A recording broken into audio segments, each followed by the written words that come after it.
you. So welcome to Starseed Conversations. I'd like to call all of you that is present here. So I'd like to welcome Maria. Hi, Maria. I'd like to call all of you that is present here. So like and welcome Kyle. Welcome Daisy. Welcome Xenia. Welcome Yvette. Welcome Victoria.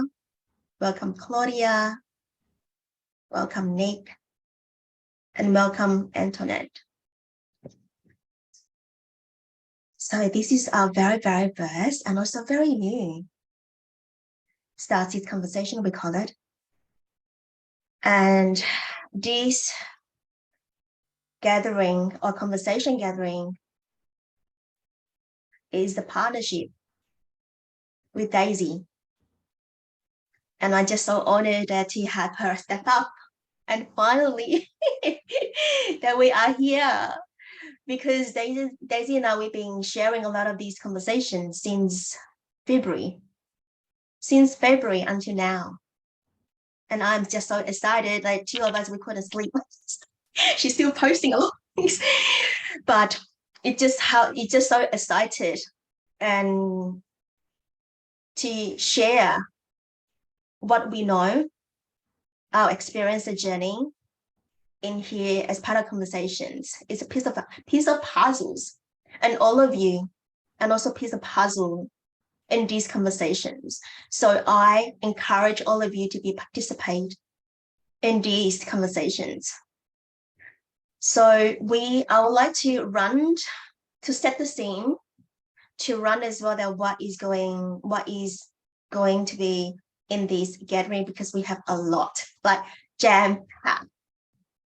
When Daisy gave me a list that, are we gonna go home? Are we gonna be, but we're gonna be doing as a flow, and what is going come in, and it's just divine timing. And you know that in Sacred Heart Valley, we do not have any set agenda. Yes, we do have a bullet point that we covered, that we make sure that today we covered the foundation of Starseeds Conversation, and also the important message for humanity, this planet, the Earth. And also we have like healings, we have in body healings through our body anchored to Earth. And also archetypal, we have goddesses, God and goddesses for all of these series of conversations. Sharings, we have transmissions, and also that there is also we can participate in drawing codes.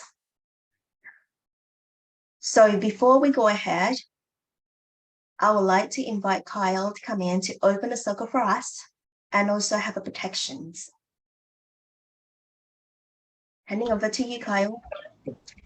Thank you, William. Thank you all for being here. Honor you all. So just taking a moment to drop from our head space, from our mind space to our heart, and dropping into our heart through 3 deep breaths.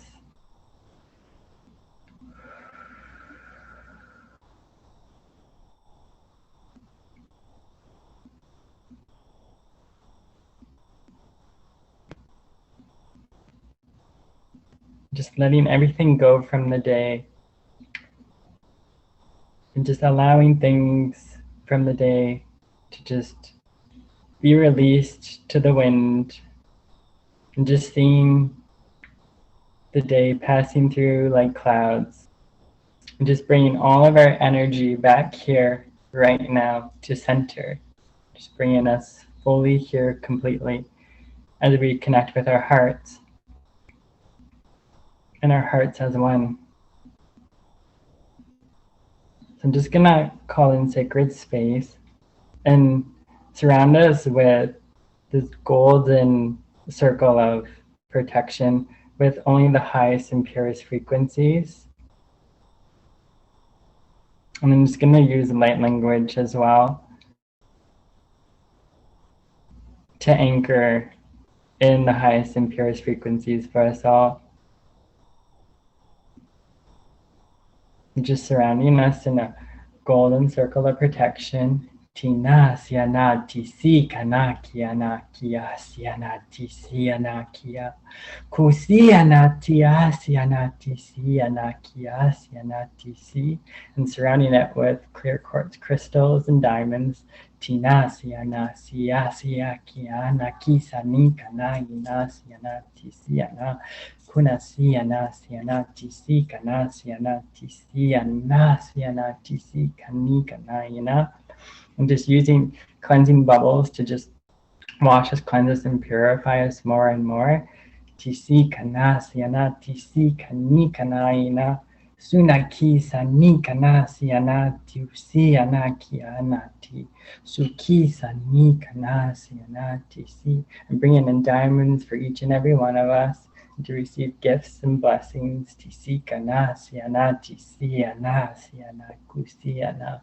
Tuna siana tia siana tisi kana siana tisi ana sia. Kusiana kiana tisa kisa nika nasiana tusiana kiana tisi. Now I'm going to use my drum to call in the sacred elements and our ancestors, our guides, our guardians. So calling in our ancestors, our guides, our guardians, the elements of the east, of the north, east, south, and west, and honoring the caretakers of the land and the land in which we reside.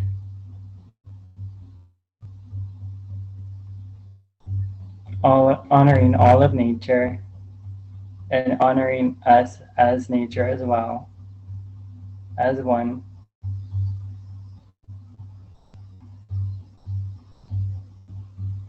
And honoring Mother Earth, Mother Nature, Mother Gaia. And giving great gratitude and thanks for all that she provides for us.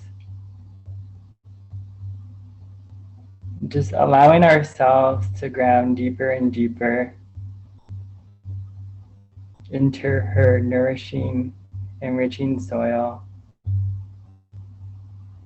Just anchoring fully into her. Just allowing our hearts to rest here for a while. To release, to process, to let go, and to receive.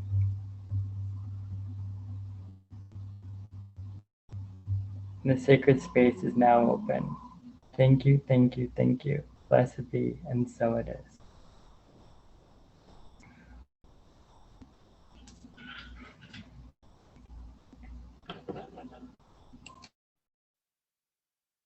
Thank you, Kyle.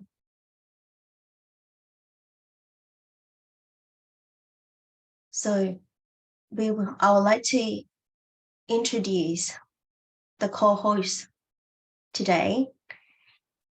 And the co-host today will be in this order so that you can introduce yourself in this order. So Kyle, Maria, and myself, and Daisy. So if you can on and introduce yourself so our audience know who are you, and also those who do the replay as well.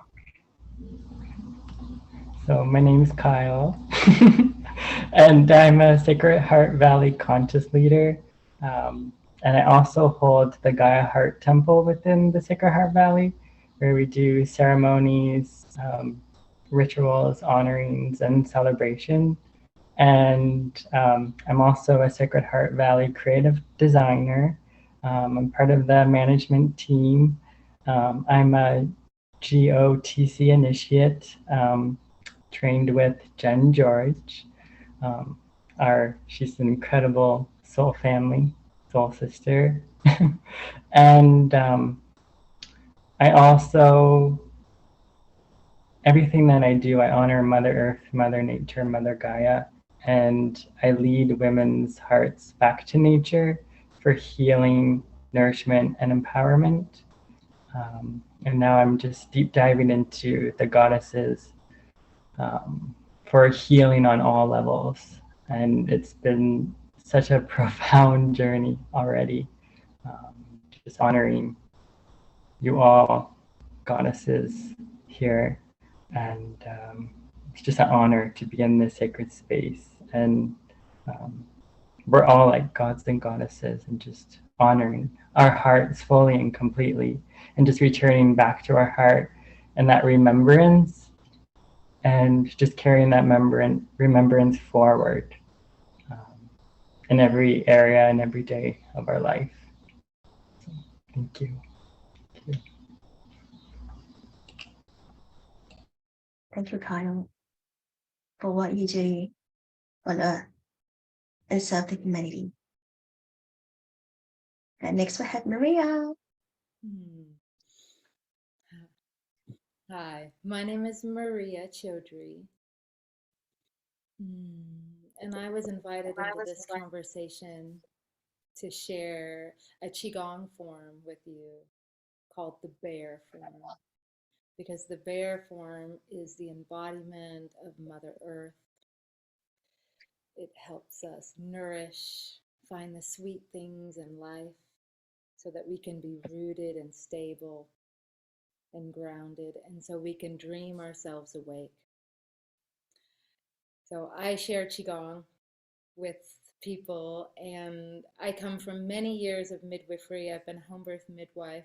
I've attended hundreds and hundreds of births. And I'm an herbalist. I would show you right over there is an apothecary filled with jars full of herbs. So I'm a modern day medicine woman, midwife, and Qigong practitioner, and good friends with Daisy, and feel really blessed and honored to be in your circle.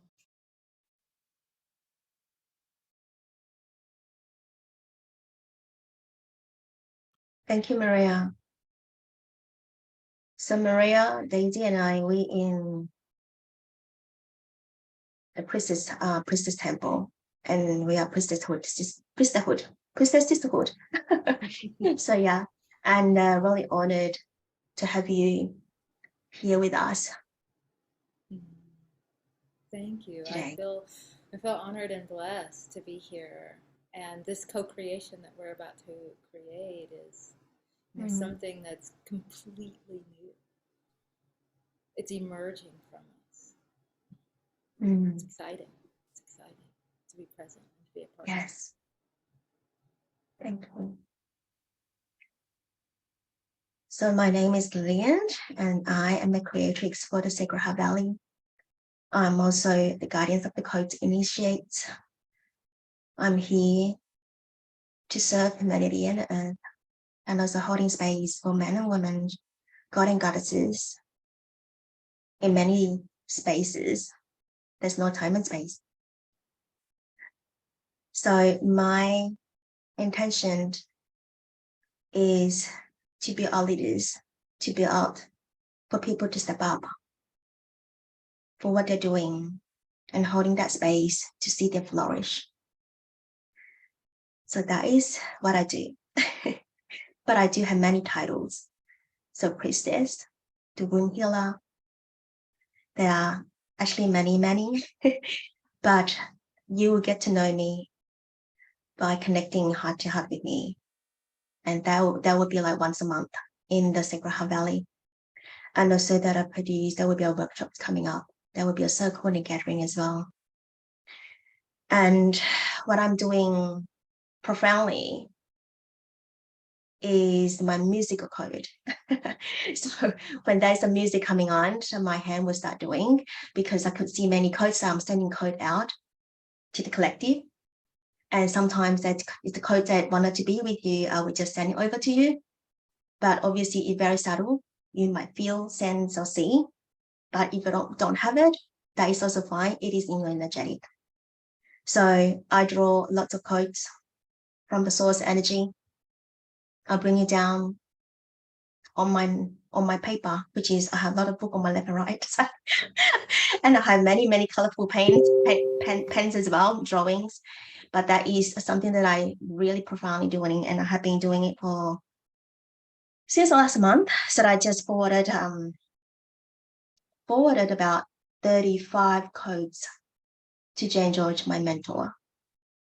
So she has received a lot of emails from me. So, but all of that is going to anchor on Earth. And yeah, so that is myself, and to be humble, to sit in this space, and to lead the circle with daisies. So now I'd like to pass it to Daisy to introduce herself, and also that she will be continuing to spin on or to talk about the moon and all the knowledge that, all the wisdom that she carried. Over to you, Daisy. Oh, thank you. Thank you so much, Lillian. Thank you so much, everyone.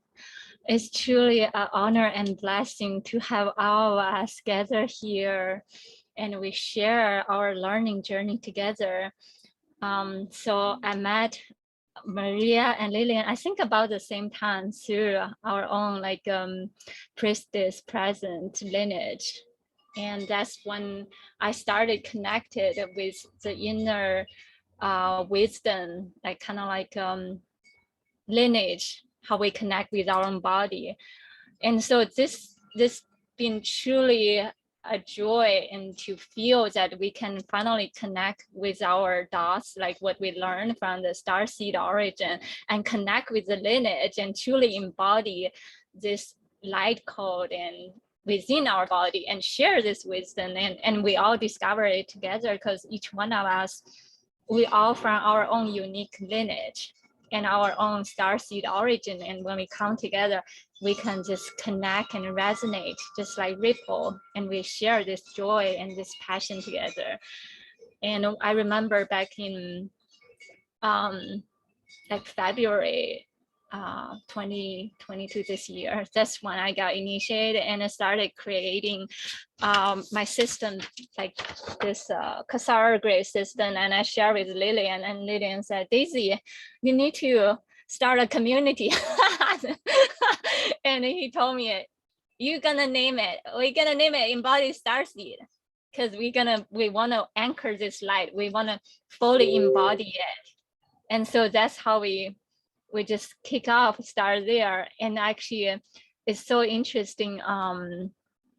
Later on, I come across all the conscious leader and Kyle and Victoria and all those amazing friends and family and Claudia and just everybody here. It just brings me so much joy. Every morning I wake up, I just feel like, oh, I'm with my family. I'm so excited to share, to explore together. And it's just so much joy, and to feel like be at home. And also Lillian has been helping me, and through this big family of the way how I see the Sacred Heart Valleys, how do I embody of my own heart? How do I feeling into this sacred temple? And through this, I feel connected with all. It's just truly remarkable journey to be with all of you. And recently when there was one morning I woke up and Maria told me, Daisy, let's connect. And then I know it's just spontaneous. It's so interesting because I was right about to head out to go kayaking, and Maria said, let's do it. I was like, yes, let's do it. And so we just did the spontaneous late summer Qi Gong, like a pre-event session. And then it was during that pre-event, I suddenly feel like, oh, there's something coming. We got to do something. And then that's how actually a lot of what we're gonna share today is all started and sparkled from that too. It's like this merging of lineage, all merging together with our soul lineage, with our blood, like ancestral lineage wisdom, and merging with Qi Gong Daoism and Chinese medicine longevity, and how we all converging together. And I'm just so excited for us all to anchor this code together. Yeah. Oh, I'm just checking, did I miss something? Okay, I'm ready to start. So this is something has been kicking at the back of my head for quite a while. It's like, how do I name what we are doing? Because this is the system, like, so I've been following different Starseed school, and all the teacher refer back to this diagram. Like my journey with different teacher, and when I explain to them what I saw, what I feel, they will tell me, oh, Daisy, you're on the 9th dimension. Oh, you're on the 5th dimension. I always wonder, what do you mean? How do you know where I'm at? I don't even know where I'm at. and then they will tell me, oh, it's because of diagram, because our body is a small universe. And through the body, I feel, and through my heart system, like we all feel, how do we connect, which part of the body we resonate. And that's when we know, okay, which dimension we are on, and which earth system, which ley line and earth vertex we are working with, and what is the universal system we are working on. So this is how it got me really intrigued with this system and understanding what is the bigger wisdom behind. It's like almost like a feeling into this deep calling, a portal in different part of our body. When we connect, each one of us, when we are born, we all carry this deep seated, like starseed wisdom. And it's like a crystalline structure. A lot of them, actually most of them, is like latent and just waiting for us to wake up. And a lot of time, it may come up in a form of trigger. It may come up in a form of pain and tribulation, and we will feel there are different part of the body. Why there's this deep sensation? It is because that part of the body has a deep wisdom waiting for us to listen. And this traces all the way back to when the fall of Atlantean happened. A lot of us, like we all had been to Lemurian or Atlantean before. And when that happened, as crystal structure in our body, we were told that to go to sleep. So a lot of the wisdom was went to sleep too. And but because again, this is one thing that I'm continuously meditating on, like is the weaker point of our body is actually the potential and strong part of body, because it's beckoning us to look at it. It's telling us, like, you've been sleeping for so long, for eons. It's time to wake up and tap into that portal and see what that seed, what that star seeds within the body is begging us to open.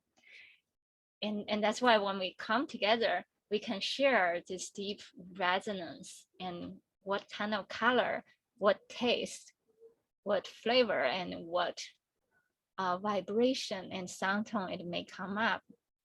And sometimes it may come up like a music sound tone, and we can share it or doing light code, and there will be more layers will be coming up. So this is my basic reason why I name it Starseed system. And there's also different people call it differently. And there's another way of calling it is called morphogenetic field. So let me read this part. So the structure of macrocosmic universal tree of life is replicated within the macrocosmic personal tree of life. Individual human anatomy, physical, emotional, mental, and spiritual bodies manifest upon and within the multidimensional layers instructed by the core manifestation template, the tree of life. Every aspect of the universe, universal creation and life spiral designed and instructed through these blueprint structures. Learning to travel consciously through the tree of life is a pathway to personal sovereignty and freedom. So basically, like as small as a mushroom structure, as big as a constellation or galaxy, they all follow the same morphogenetic field, or sometimes we can call it an archetype. And so I think like the archetype is like when we work with different part of the body, there might be different wisdom coming up. For instance, there might be layers of like animal spirit. Like for instance, today we're gonna work with our root, which is kind of like connect with the root, but it's actually covering bigger area from the bottom of the feet all the way to the base of our root. And this first earth sphere. And this one, the animal wisdom is the polar bear. And that's why we have Maria here, and she's gonna demonstrate and show us how to anchor this polar bear wisdom.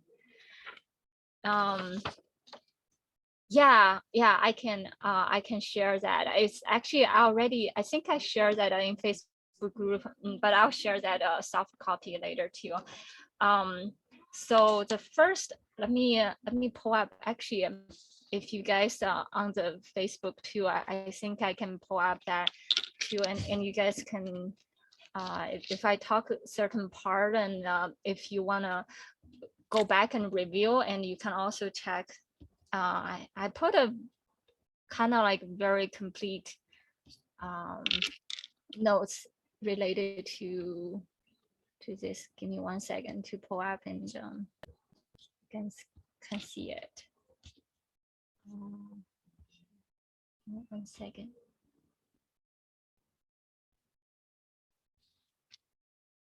Oh, I'm not sure as I share the correct one. Give me 1 second. Okay, now we go. So on our Facebook page, I shared. This is the first one I shared with the card that Maria shared. This is just this one card carried everything that we're gonna be talking about today. The pole bear. And this is a note for today. And the wisdom for the pole bear that brought up to us today is, hold on, let me see. We carry the shaman within our lineage, and we travel through the veils, gather treasures from beyond.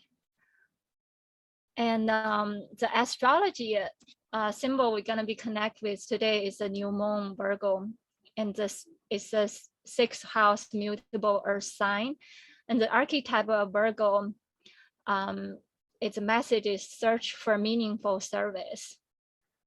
And the color is red, black, or purple.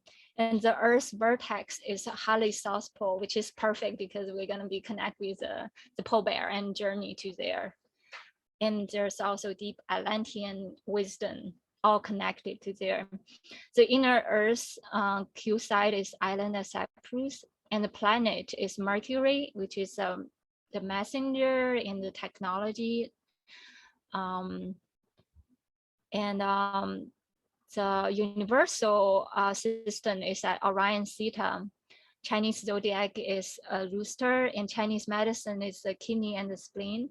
The time of the day is 5 to 7 p.m. that we can connect and meditate and deeper in the anchoring the wisdom of the pole bear. The body location is bottom of the foot until the root chakra. And the Native American animal spirit is a bear. The Celtic animal is salmon fish.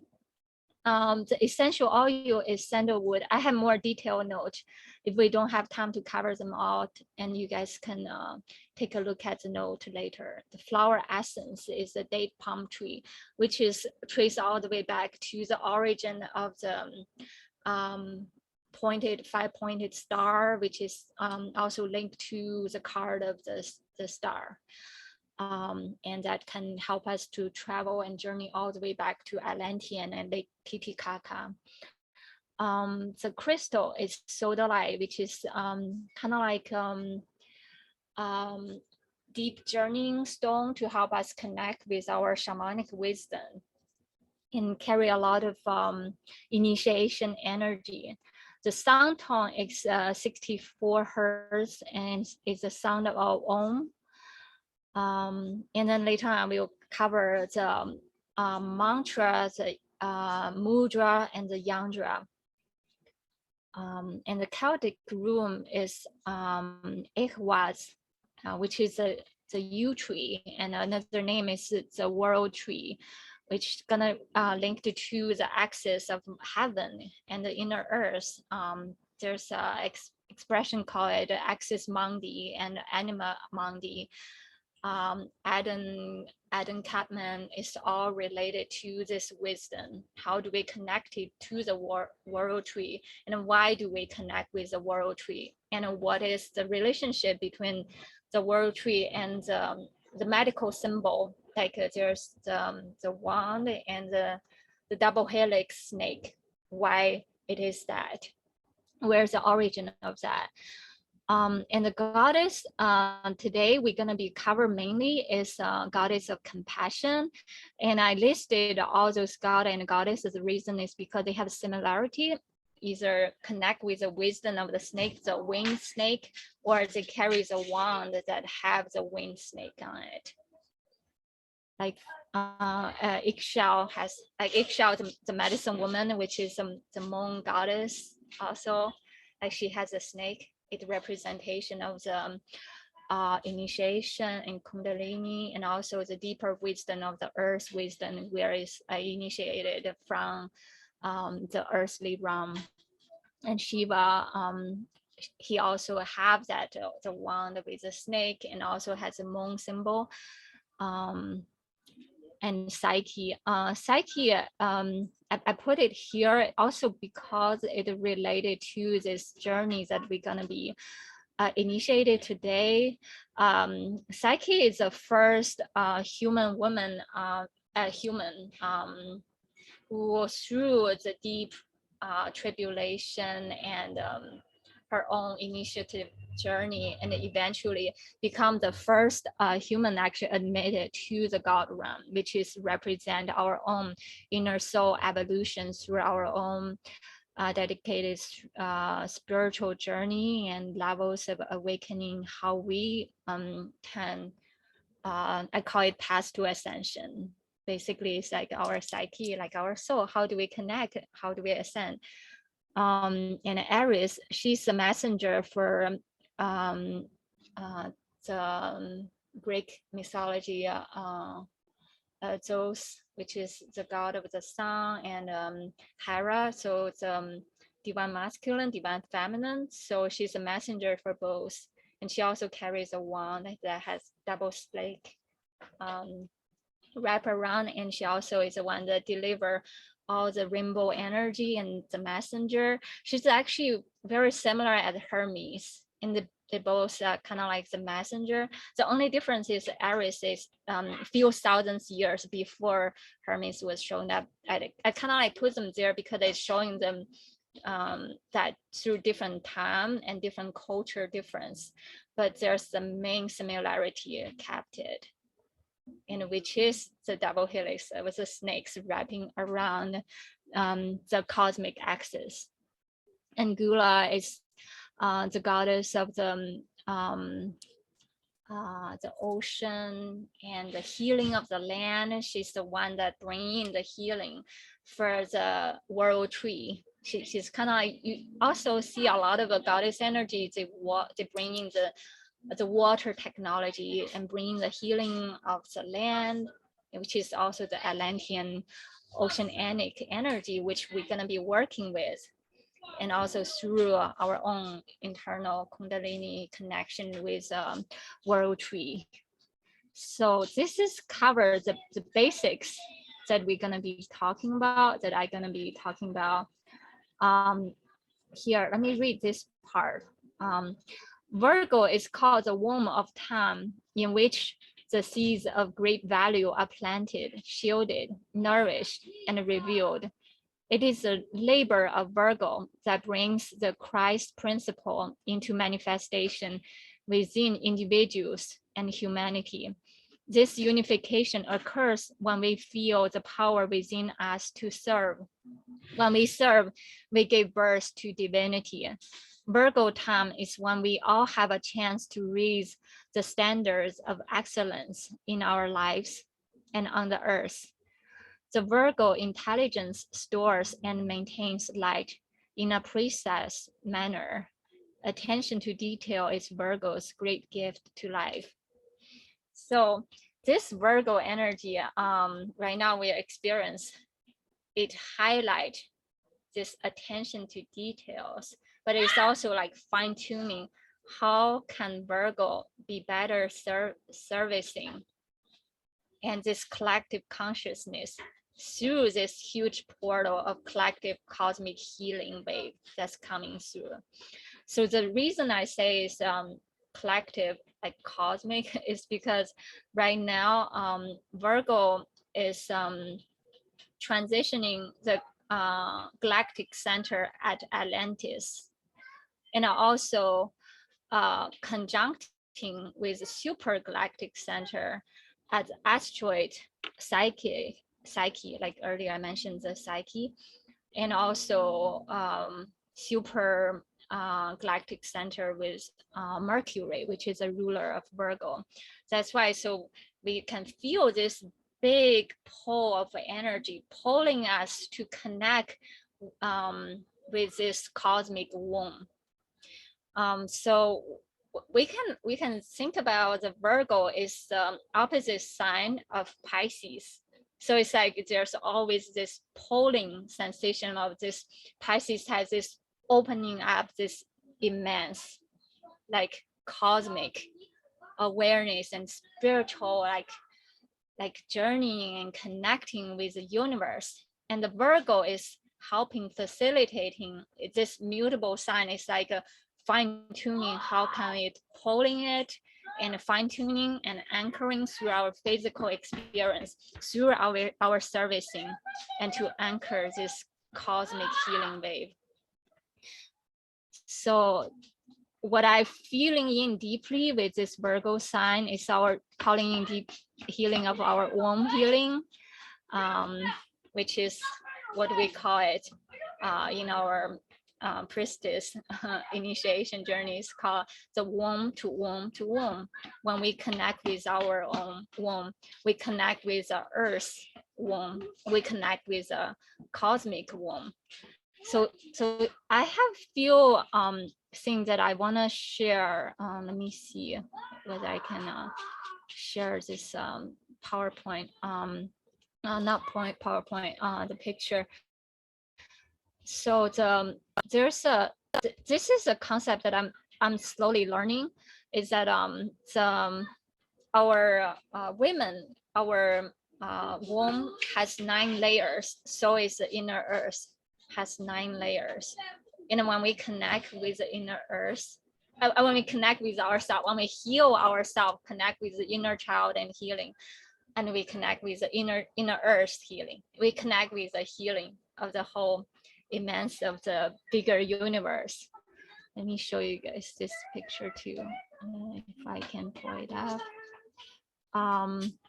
So in this inner healing of layers and layers of journey, it is like as we heal ourselves, we heal the whole universe. As we take care of different part of myself, I take care of everyone around me. So this is an ongoing journey. I'm slowly like learning how to embodying more and more each day. Let me go back a little bit further about, and let me actually I need to show this first. Right, I forgot to show this at the beginning. Do it this way.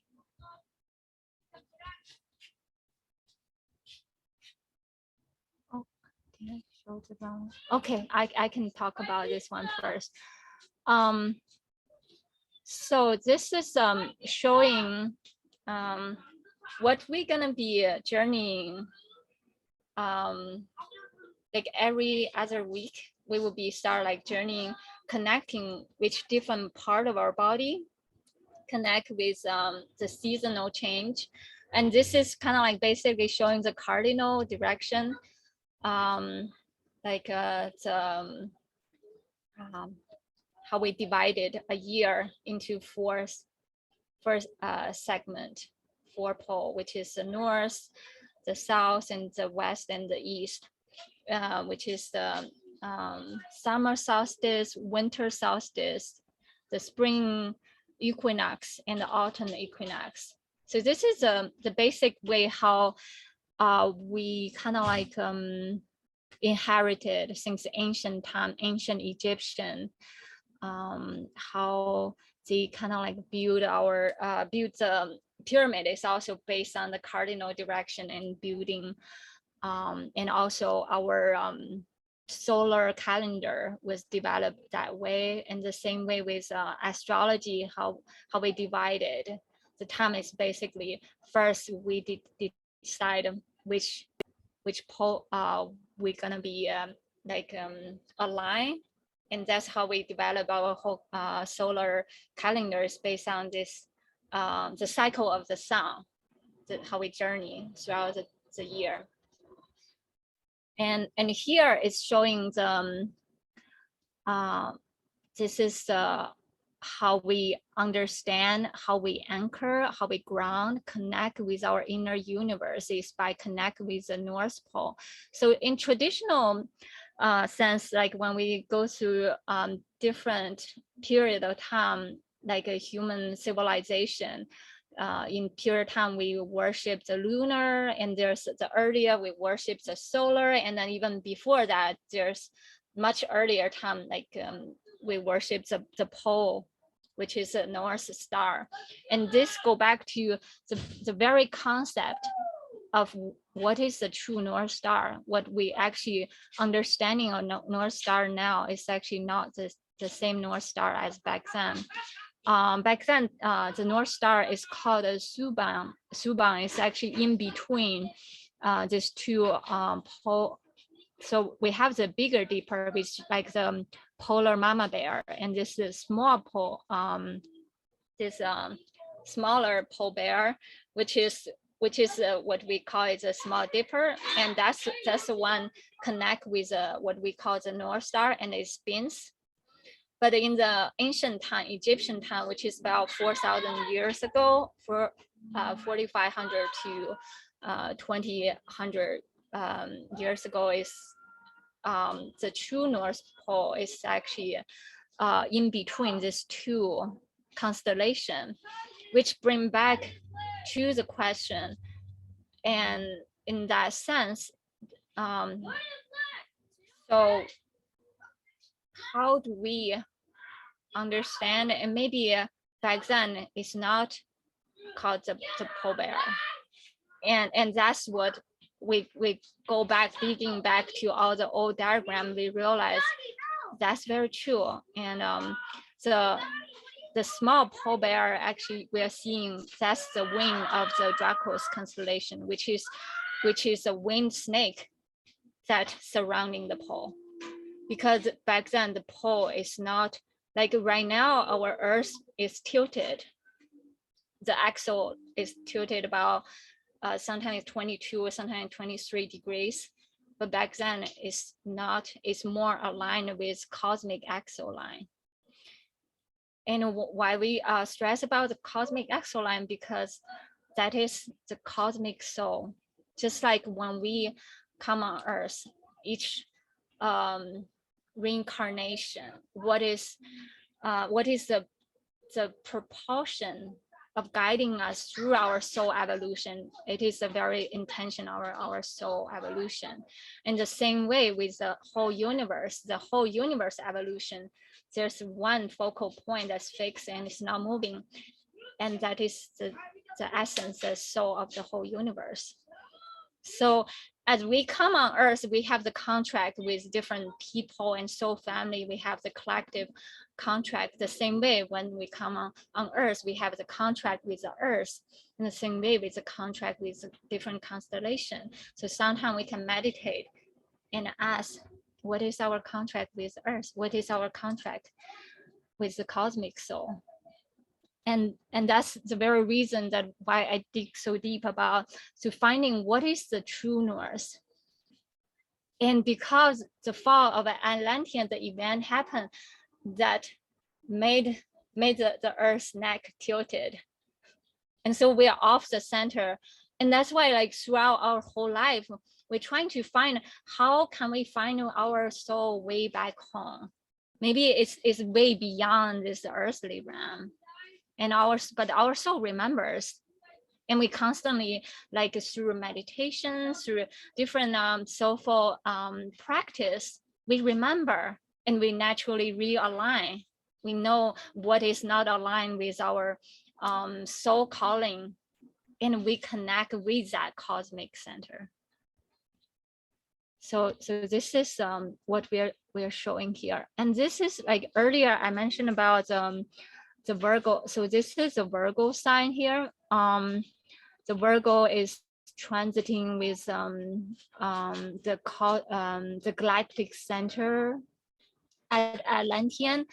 And here you can see the Earth, when it's traveling around the solar sphere, when it's circling around the sun, it naturally forms this ecliptic sphere. However, this is not the true celestial equator. So if we think about the celestial pole, which is the actual pole, and then the celestial equator and the eclipse sphere, and we can see where it transit, and the exact point is actually at Virgo. So this is just to show why the Virgo has this big mission on Earth, is to be able to anchor this wisdom, to be able to ground into this cosmic, galactic, this polar energy. I mean, this internal alignment, just through our inner healing wisdom. And so this one is showing, so I probably don't need to get in too deep about this concept. People call it, this is the third pole. So we have the North Pole and the South Pole, and there's also the third pole, which is in Himalayan, which I feel like it's related to Shambhala mission, which is through where we can anchor and connect and access the inner wisdom and anchor the in Mountain Kailash. And yeah, we all remember our past life memory. Why? Because this is the third pole, and directly enter into the earth, the inner earth wisdom. So I feel like I covered a lot. If anyone has any question, please feel free to interrupt me anytime. Nancy, can I ask you, is Mount Kailash in Tibet? So yeah, Mountain Kailash is in conjunction with Tibet, and India and Nepal. Thank you. Yeah, and there's some people talk about the Mountain Kailash is actually one of the large pyramid. Also, it's covered by snow, and it's very interesting. The face where it's facing the sun, it has the snow, whereas the shady area does not have snow. Where you can look at the snow, it actually has the symbol look just like a Om, the Om symbol, which is very interesting. I haven't dig into too much deep into Mountain Kailash, but that would be something we can certainly journey to sometime. Yeah, I did a meditation that journey to Mount Kailash, and it was very interesting. I went into the Google Map or Google Earth to check on it. It was amazing. So yeah, So I just can't remember whether it's Tibet, but I know this Mount Kailash because there's a few mountains that all of us can, I mean, there's a few people can tap into it.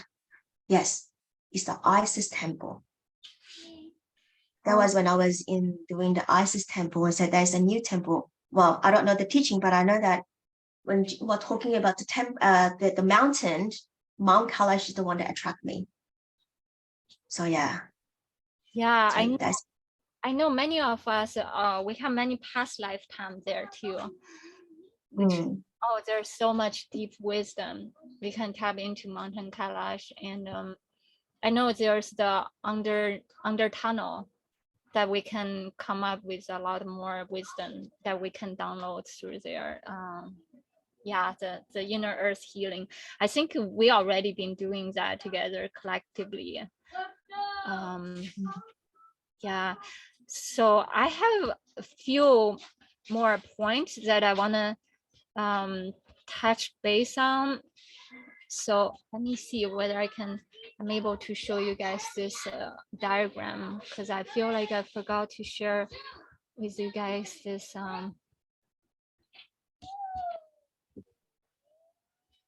And if you guys have any question, just bring into the conversation because this is the conversation.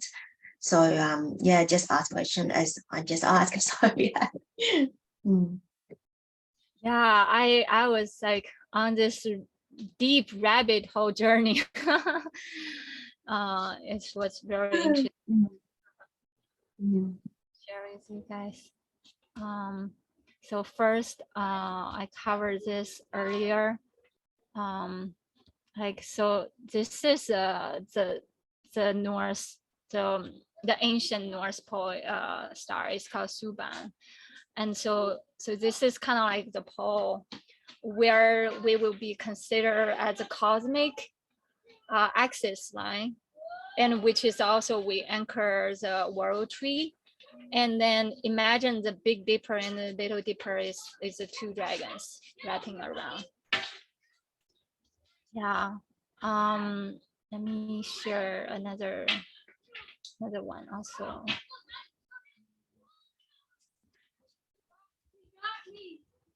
And this is the diagram. It's called Animus Mundi, which is the world soul. And as you can see, there's so many layers, just as our womb has so many layers. So is the earth has so many layers. And so is the cosmic womb has so many layers. Just feeling into that. And when we work with the layers inside us, we heal the layers of the cosmic, yeah, womb together. Yeah, let me share some more diagram also.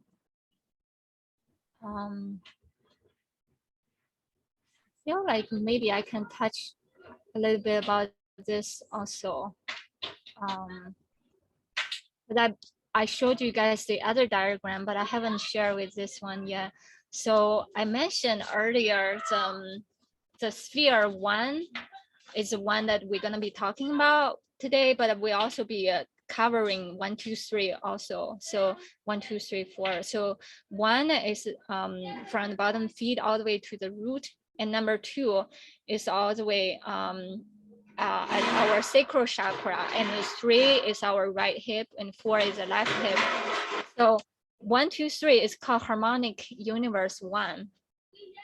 And this is the base level, which is called the incarnate level. Oh, just like what I just showed you guys, Anima Mundi and the different layers. And so this is the inner layer, and then there will be outer layer, or maybe the other way around. But basically, this is a layer. We're peeling off different layer. We get to the very essence of our soul. It has so many layers. So the incarnate is the first harmonic universe. Yeah, it is the other way around. Sorry, yeah. So this is the base level, and then we go up and up, just like a tree. We're traveling up, and then the second layer is dimension 4, 5, 6, which is the right hip, the left hip, and the solar chakra. And then number 6 is our right shoulder. And then 7, 8, 9 is called monad harmonic universe 3, and 10, 11, 12 is the avatar harmonic universe 3. Universe 4, and then 13, 14 is the rishik harmonic universe 5. Let me pull up another one diagram. You guys can see it. Yes. This is a better one that I can show you guys.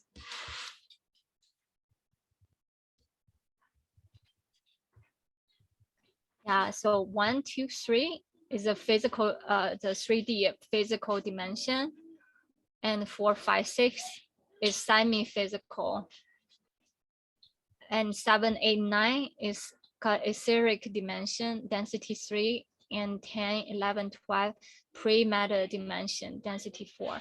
So I have my own understanding about like back before the fall of Atlantean. So what happened is with the fall of Atlantean, not only is the axis point tilted the Earth, our chakra, our higher chakra, like a connection with a higher dimension, is cut off.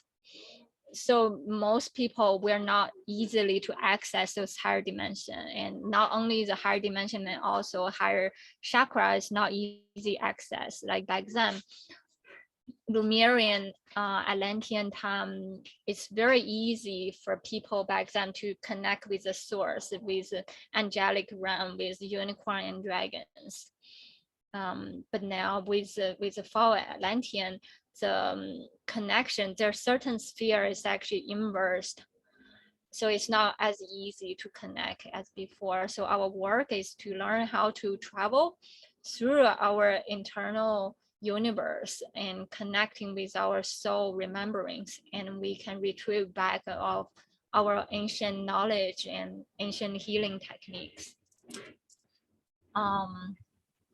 Yeah, so this is the diagram that we can use to, and also I want to bring up another concept, like I mentioned about Adam Catman. Adam Catman is like what my understanding is the blueprint of human. It's like perfect form of human, but my understanding is like holographic, not recent, not really fully embodied into physical form, but it has the possibility of anchoring as become a physical density and human like we are right now. So it's like when you think about Adam Catman, it's actually look like just like this, like morphogenetic field in human, and in the same way can be applied to the universal system. There's something else I forgot I want to say. An Adam Catman body is also a light body as well. So the more we purify our body, our light body become more shined, like crystalline. So that is my understanding of Adam Catman body is a light body. Yes, So, yes. Thank you so much for bringing it up. I remember. Yeah, so it's like the why we learned this morphogenetic field and holographic print like Adam Catman is because it's almost like if we know what is the perfect way to connect with the source, we will be able to like physically materialize an organ or a fish from just one single cell. That's how we're able to regenerate, and that's the code of part of the code of longevity, and also our DNA activation, because understanding of DNA, and to me, is not as important of the physical form, but rather than what is the holographic blueprint I'm following. It's like, what is my soul alignment? It's not as important as what I'm doing at this moment, but what is the intention behind? And based on that intention, I'm able to retrieve back the original blueprint, the soul universal code blueprint, and based on the code and slowly manifest from one cell of a fish, manifest the whole fish. From one single cell organ of my kidney, I can manifest the whole renewed organ of kidney. So this is something that I think, Lillian, you your higher self showed you something like that you're doing in Atlantean time too, right? Like related to DNA repairment. Yeah, I did have that. And also that recently I took up a transference healing modality that I had experienced in-person workshop, that I was greeted on the bed and in the Adam Cartman like body, and it's kind of like hands out and leg wide opened, and in the start of David, but it's sort of like unity code, like triangle up and then triangle down, is on the bed and greeted by special crystals, is platonic crystals, and it's actually journeyed to the different constellations by invocations. And back then, I think March this year, I have no knowledge about constellation, but I know that in that in-person workshop, it was teachers, a mentor that is teaching.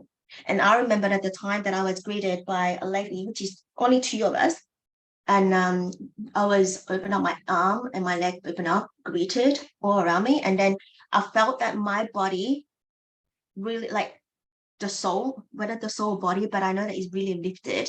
Like I could feel so light. I could feel like I was floating. And I know that the teacher is actually talking about, there's we have a list, because a student sort of follow the step by step, right? And he said that where do you, this kind of modality, wherever, like you just imagine, because there's a poster on the wall, is that where is the constellation, wherever you go, or you landed the first one, that is your, like, where your original come from. So straight away I went to Lara. So yeah, and I had like really beautiful moment there. And I didn't know. I said, why is that one on the top? Where the post I was pointing? I was there. And that's Lara. So when I journeyed with Jenn George in Guardians of the Code, and I knew that that's where I came from as well. So yeah. Wow. It was a beautiful experience.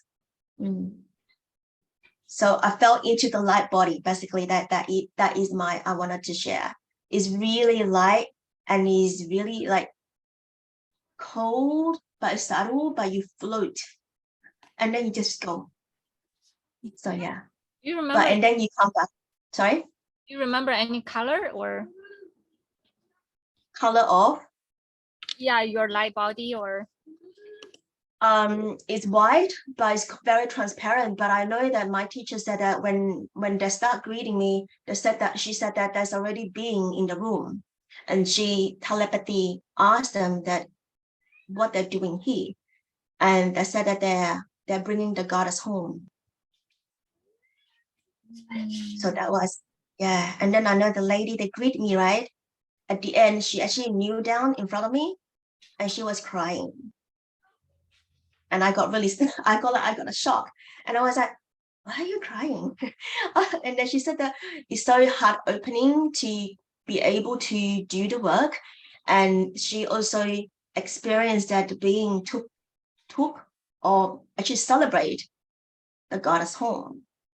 And I just mentioned it to her that the goddess that you see is goddess within you. Welcome home. Wow. So yeah.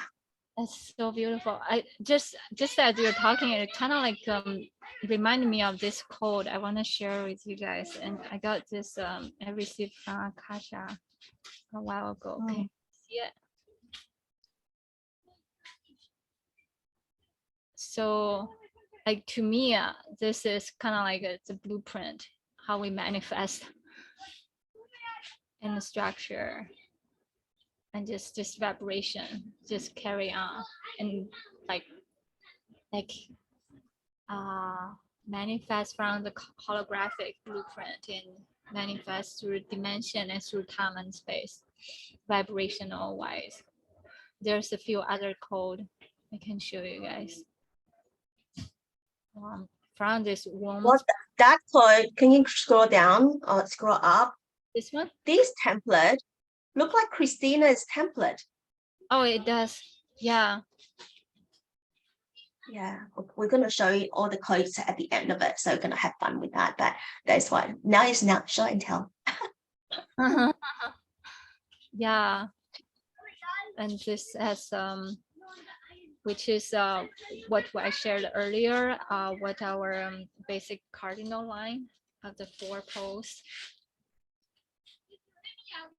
And anchoring of that code. Actually, this has a solar logos code of it. This is a structure of the inner sun system. I saw this before. It's kind of like blue star. There's more code. Yeah. And then this is what we anchor here today. The Kathara Grid and Merkaba body. And another code related to the Kathara Grid. Yeah.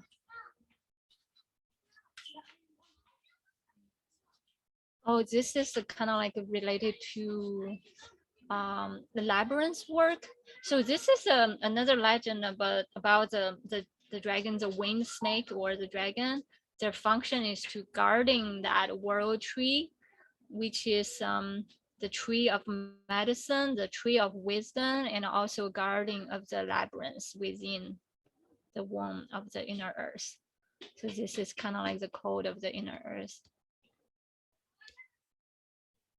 And this is the Trinity, the trifold flame.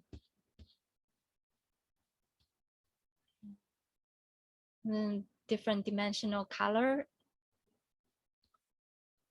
And this is the layer, just like what I mentioned earlier of the inner earth system, or the cosmic system and layers, or like our womb system of different layers. How do we travel through different dimensions?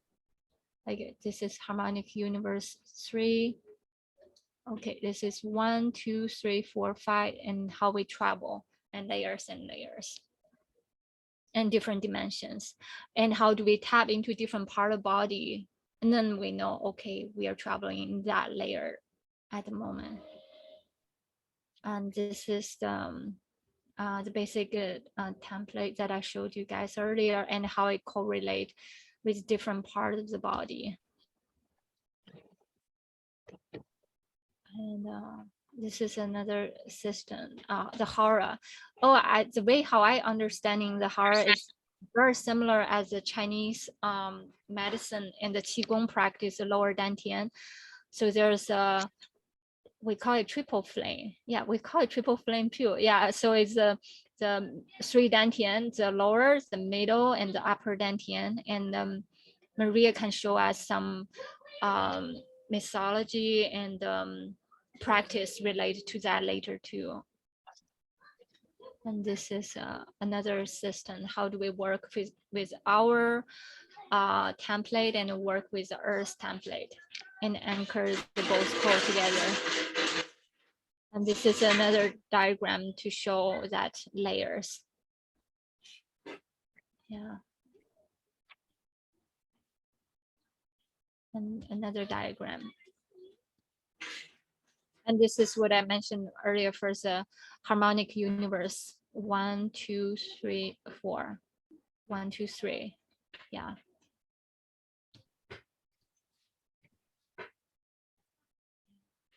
And this is very interesting. This is an exotonal line.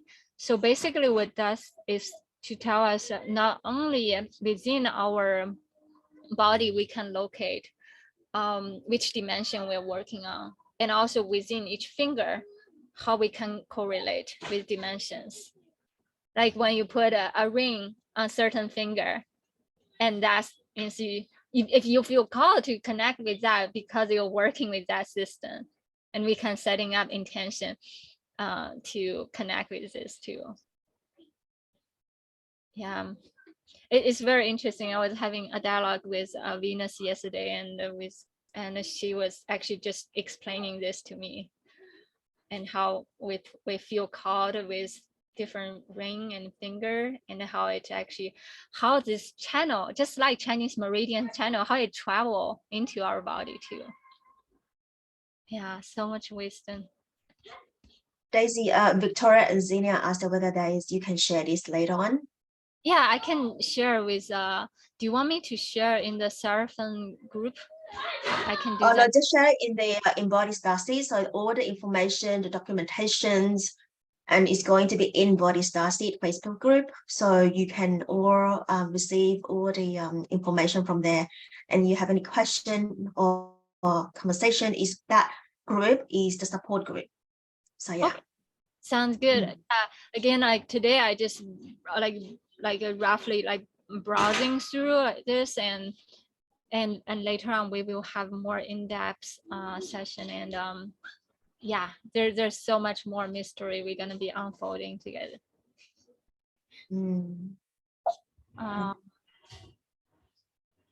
I think I'm done with this part.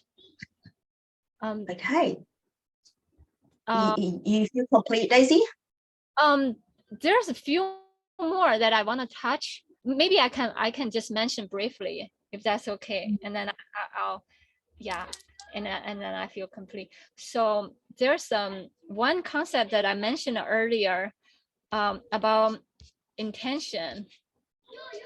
Like I said, like with our soul revolution and this planetary evolution, it's all because of the pure intention, and that's the propelling force that guiding us to moving onward. And then so there was this in Sanskrit, the word is called sankappa, and it is that intention of understanding how to connect with our inner, almost like spiritual altar, and then we continuously coming back to that centered place and grounded space. And this is just a notion, but how do we see this? How do we anchor this deeper? Is through another practice called mantra. And mantra is basically like another way of saying it. It can be the catchphrase, can be the catchword, can be the motivation. But basically is what remind us what is our true soul essence. So we continuously visit and go back to that place. And also when we talk, when we speak, every sound that we speak, it is a reflection of our inner intention. So it's just like a stone casting into a lake, it rippling out. Whatever sound we spoke, vibration we spoke, it is a reflection of our inner soul dance. And how do we merge into oneness with ourselves and reflect back? And this vibration continuously carry on this flow, continuous flow like a toroidal field, continuously feeding our soul. And so this is the practice of mantra. And so a lot of time we can like observe our life. What is at this phase of my life, what I keep on like feeling more attracted to? What is the word I keep on telling myself? Like for me, it could be Om, that continues. This is the original sound of the universe, and just bring me back home. This is one single sound. Or sometimes I can just use a word that I am love, loving and beloved. This one can be my mantra too. So there are so many practice that we can do. Like for instance, there's one practice that I do once in a while to maintain my energetic vertex, is that before I go to sleep, I take my mala beads. I just observe everybody in my energy field. For instance, I see my mother, I would say, mom is love, my dad is love, Lillian is love, Maria is love, Kyle is love, Zia is love, Xenia is love, Jennifer is love, Victoria is love, Yvette is love, Antoinette is love, Claudia is love, Nick is love, Venus is love. And I just travel through all 108. And I just feel complete. I feel like my whole world is being supported and surrounded by love. So this is my kind of like mantra practice. I just like recommend to everyone. Or sometimes you can change it to different phrases. You can say, okay, today I'm feeling joy. I feel everyone is joy. And I just chanted that 308 times and before I go to bed. So this is the concept of mantra I want to bring up. And then there's another concept, it's called mudra. So mantra is a sound vibration and mudra is a movement, is a motion and different hand gesture. And it is the way how we carry us. It could be the hand, it could be finger, it could be the dance. It could be just the way how we walk, it's the way how we just rolling on through life. How do we feeling our heart calling us to do at that moment? This is the action. Just as mantra is seeding our soul's intention through sound, mudra is seeding our intention through action and movement.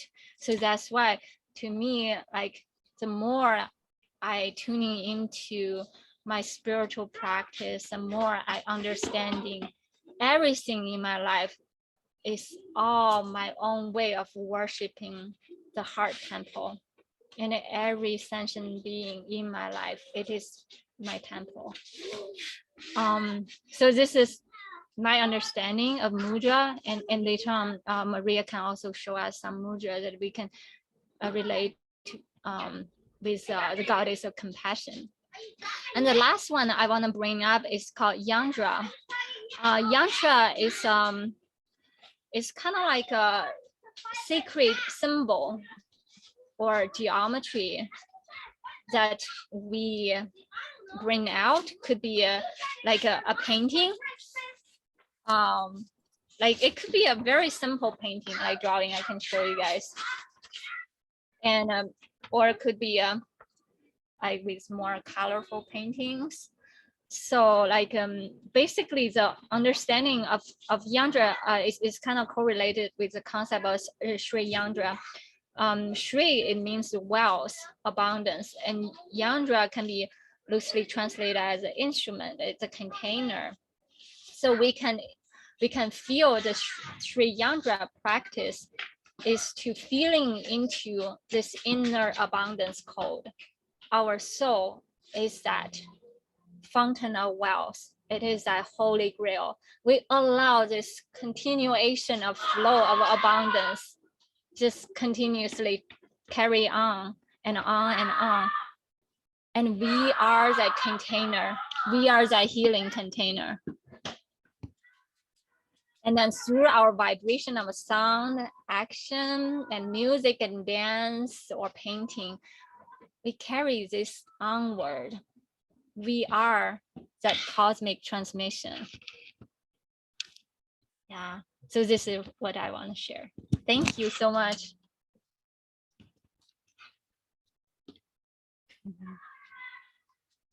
Oh, Lillian, you're muted. Yeah, I wanted to bring into Catherine, actually outside Facebook group. And she said that, well, Daisy, you're tapping into the sacred Vedic practices. And she also thanked you for reminding her about that mala practice. So yeah, I thought I'd bring into Zoom here. So yeah. Thank you. Thank you so much. I feel complete. I love you all so much. Thank you, Daisy. So now we are going to shift the energies. So we're going to have a 5-minute break and just look at your clock because my clock and your clock is very different. So just 5 minutes and come back. So yeah, that's all. Thank you.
Shri, it means wealth.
Welcome back. Is everybody back yet? Sure, Zena. No problem. Lots of love.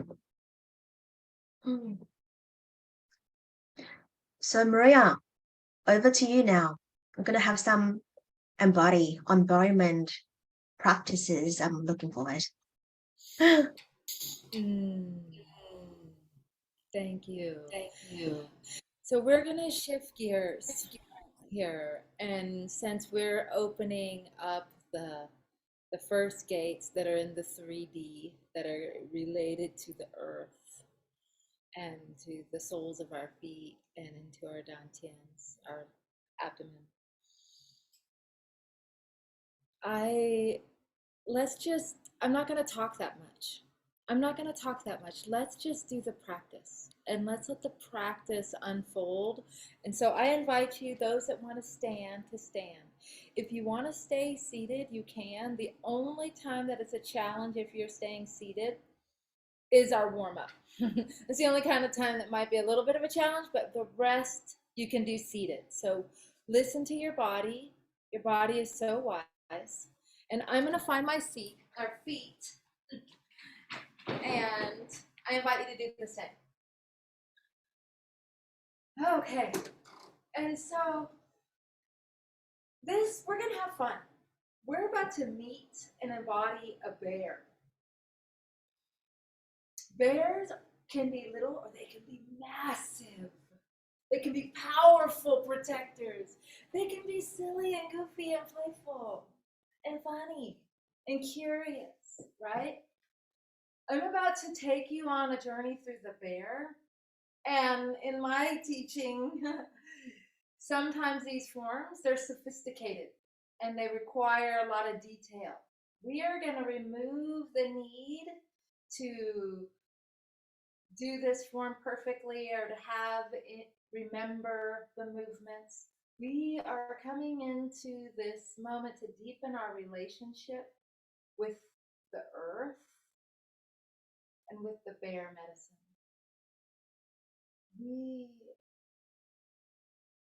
I'm going to just start with that. Let's just go ahead and do that by honoring the bear medicine. Let's just give a humble bow to the great teacher of the bear.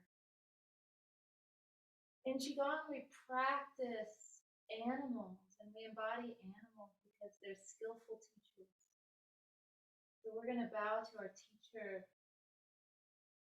And then as we rise up, we're rising up as if like we are now coming into contact with, into relationship with, maybe even asking your bear totem spirit if they'll be your teacher.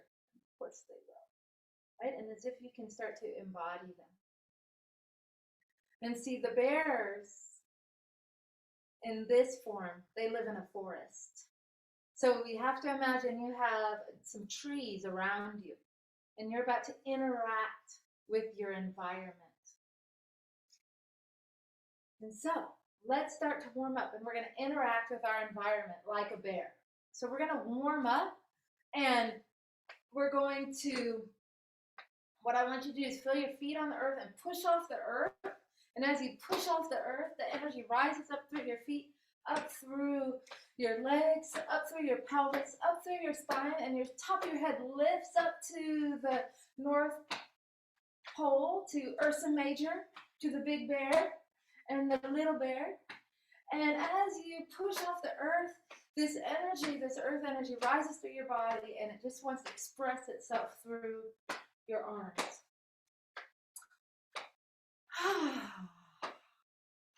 Our beloved sister Daisy talked about mantras.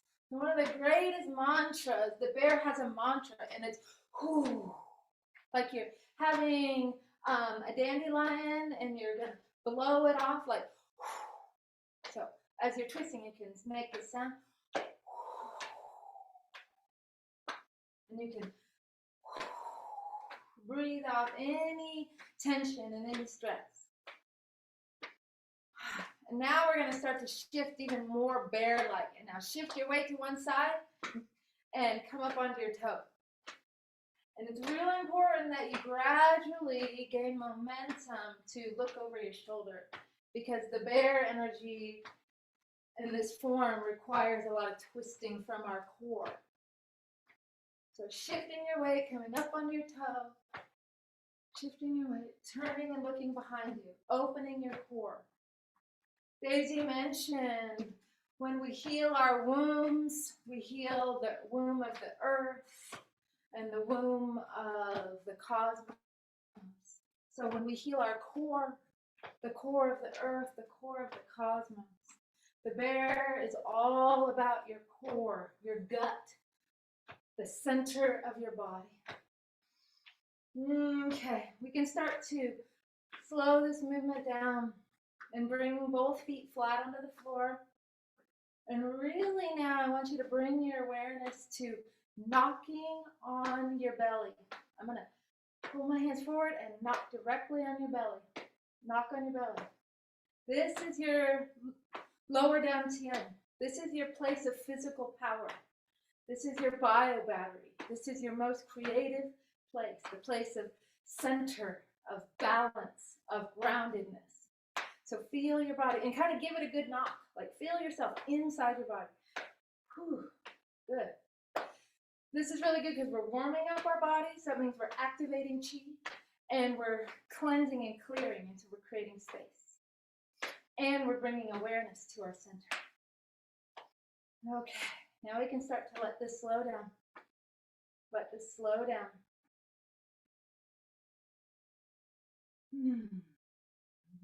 So we've been activated and cleared. Qi Gong is an alchemical art, so that means there's always a recipe. So the first recipe in energy work is to clear and activate. The bear teaches us balance, stability, nourishment. The bear hibernates and slows way down. So just let's start by standing like a bear. Now remember, in this journey that we're on, we're in a forest. So there's a tree in front of you. So reach over to this tree, your favorite tree. This is the Axis Mundi tree.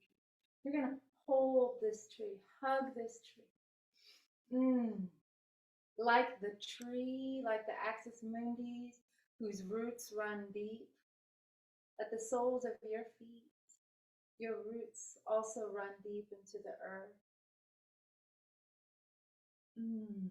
Like the tree that stands tall and has energy rising up through its trunk, you too feel the energy of the earth and the water rising up through your roots and up through your legs. And just like the tree who has branches extended out, you too have arms and branches, and you are hugging, embracing this tree in front of you. And like the tree with a canopy that lifts up to the sun, to the North Star, you too, your canopy also lifts. And like the tree that radiates kindness and generosity and abundance, you too stand between earth and sky with abundance and nourishment. Your very presence is beautiful.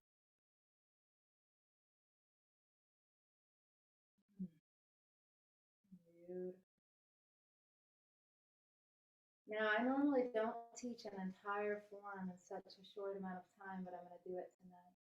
So as your hands are holding this tree, now you're going to morph into this bear for a moment and hold your hands up. You're making soft fists. They're not tight. They're soft fists. These are your bear claws. This is your mudra. Daisy mentioned the hand movement or mudra. So bear, they're stable. Okay? So I'd like you to shift your weight. I'm going to mirror you. Shift your weight to your right, and keeping your hands at the same distance, go ahead and extend your left hand just a little bit. And you see how you feel one foot really rooted on the earth, and that twist in your core? That's your core. That's what we're going to really be working tonight. Come back to center. Shift your weight. Extend your right hand. And back to center. Just one more time. Shift your weight to the right and extend your left hand. Very soft, subtle movement. These are profound movements. Come back to center. Shift, extend your right hand. And now back to center. That's a way to hardwire your system, to crosswire and create balance. Now lower your hands down to your waist level. This is your belt vessel. This helps you with balance and helps your immune system, helps hold your pelvic floor. So we're going to step forward with our left foot. Now we're the bear. We're learning the official form. So you are shifting your weight forward. And you are turning and looking to your side. Looking over your shoulder. And now as you inhale back, come back, bring your foot back to your center. Shift, step forward with your right foot, shift your weight, press off the earth, become the bear, and turn and look over your other shoulder. Turning back to center, inhale. Stepping with the left foot, we're going to do the same thing. Now you're stepping, pushing off the earth, turning. Now you're coming up onto your toes so you can turn even further and look behind you. And then inhale back to center. Feeling yourself stable and powerful as you step forward, pushing off the earth, turning, peeling your heel off the ground, looking over your shoulder. Inhale all the way back. What you're doing is you're gathering energy. So one more time, another variation. Stepping forward with your left foot, push off that back foot, turn. Now shift your weight a little bit more. Peel that heel up, and if you feel like you'd like to do it, lift that back foot off the floor. This is a playful, balanced, curious bear. Okay? Now, toe down, heel down. Let the earth fully receive you before you step back. Now, from the earth, push off, turn, peel your heel, and if you feel good about it, lift your foot off the ground. Set your toe down. Let the earth fully receive you before you step back. Very good. Bear walking. Now you've unlocked the first part of the form. Stepping forward with your right foot. This is the second part of the form, which I think is the most powerful part of the form. This is my favorite part. Remember, you're in the forest. There's a tree here. And there's a branch in front of you. And you are this curious bear, and there's a branch in front of you, and you're going to push this branch forward. But see, where if we had time, I'd really deepen here. Because if you just go ahead and go to a branch and just push it forward, and you don't have stewardship and control of the situation, and you don't stay and maintain and listen and adhere and follow through with your push, if you were to just push, and I use all my pressure to push, and then I just didn't follow up, what would happen? That tree branch would bounce right back, and I'd get knocked off my center. Right? So I'm learning to be a powerful steward of energy. I'm pushing it, and now I'm staying with it. I can receive it, and I receive the branch. It bounces back. And so I push it, and it responds, and I receive the response in my center while I'm grounded to the ground. I push it, and it responds, and I receive it. One more time. Push this branch as far, as strong as you want to, and then receive that same amount of energy back to you. Step back into your center. When you're grounded, find that other branch to the other side and rooted from the ground. Push that branch and stick with it. Receive it. Listen to it. Let it come back to your center. Staying with it. Push. Don't let go. Stay touching the branch the whole time. Receive it. Push. Receive. Last one. Push. Receive and step back into your center. Very good, little bear. Push, like Smokey the Bear. Now here we go. Part 2 of this movement. You're pushing the branch. And now what is this branch going to do? I'm going to push it down. Oh, I'm pushing it down. What happens when I push it down? It springs up. And so I have to direct it from my center into the inside of my body. I bring it to the inside, and I'm bringing it to my core. And I'm turning from my place, and I push it back. And I push that branch down again, and it springs up again. And now I'm doing it to the outside. I'm turning to the outside of my body. And I'm staying with it, and I push it back. I push it down, and it springs up to the inside of my body. Turning from my core, I'm healing my core, my gut, pushing it down. It springs up. Stay connected to it. It's on the outside of your body now. Push it forward. Now come back. Good bear. Come back to your center. Pushing things around. Let's go ahead and we're going to push the other side. Right foot forward.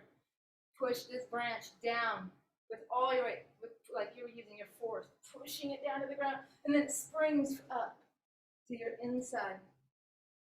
And you're bringing it to your core, and from your core, from your strength, from the earth, you're pushing it back. And you push it down, it springs up, and now you're on the outside of your body. And then you push it back. Last time we're going to do this one. Push it down, it springs up, sticking with it, staying in your center the entire time. Push forward, down.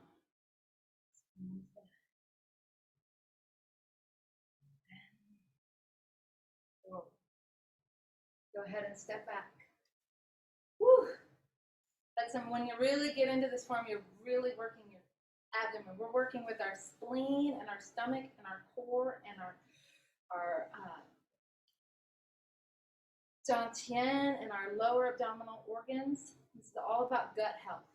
So let's just be this curious bear. Well, that was a lot of work for us. So there's a tree behind you. And so you find this tree, and now rub your back on the tree. Scratch your back on the tree. Be all goofy and silly, and get that back scratched. Loosen it up. Loosen it up. Okay. Okay, now after you've got that back scratched, this silly bear, Daisy talked about vibration. From a Qi Gong perspective, there are 5 gongs, 5 huge gongs in the world, and they're sending out 5 vibrational frequencies out into the cosmos. And from those 5 vibrational frequencies, everything is manifest within different variations of those frequencies. So this bear is the bear that's here to help you wake up within your dream. And so it's ringing the bell for you to wake up. So this is called bear bumping. So you can imagine there's a huge gong here. Or you can imagine there's a tree here. But I'm going to imagine there's a huge gong. And I'm about to ring this gong with my entire body. Right? So in order to do that, I got to prepare. So my left hand, I'm going to go toward the left. So my left hand comes down. My left foot comes forward. I'm going to use my powerful bear body, and I'm going to bump up against the gong, and I'm going to ring the gong. And when I ring the gong, boom, see how I vibrate? Boom. Let's do that again. We're going to ring this gong, same direction. Your hand comes down, and there's this vibrational gong here, and you're boom. Sending frequencies out into the world to wake them up, to wake us up. Other side, right hand down, right foot forward. You're going to bang this gong. Here you go. You're going to kind of bump forward. Here we go. Stepping back. Let's try it again. Hand down, foot forward. Know where you're going. Boom. Stepping back. Daisy also said, sometimes something keeps coming up again and again. So this is bumping. What do you keep bumping into over and over? What are you bumping up against in your life? Beautiful bear. Scratch your back, scratch your back. We're almost there. You've almost unlocked the entire bear. It took me years to unlock this form, y'all. You're advanced. Okay, after you've scratched your back, you ready?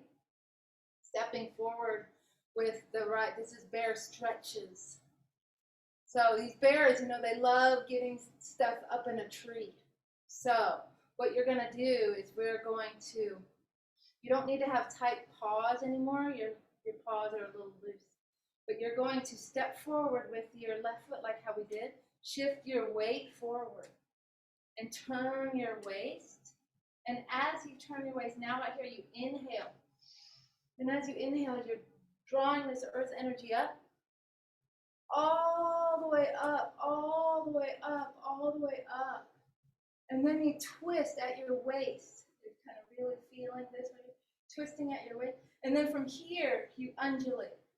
And as you undulate, your ribs are massaging your internal organs. You're undulating. These forms are medicine forms. These forms are to create an internal environment that's healthy and balanced. And as you massage your internal organs, you're releasing an elixir of wellness through your body. Virgo is all about wellness. Bears are medicine keepers to keep us healthy. Okay, stepping back. Stepping forward with your right foot, press off the earth. And now press off the earth and rise up. All the way up. Turn from your waist. Now massage your internal organs as you undulate. You can make the sound if you'd like.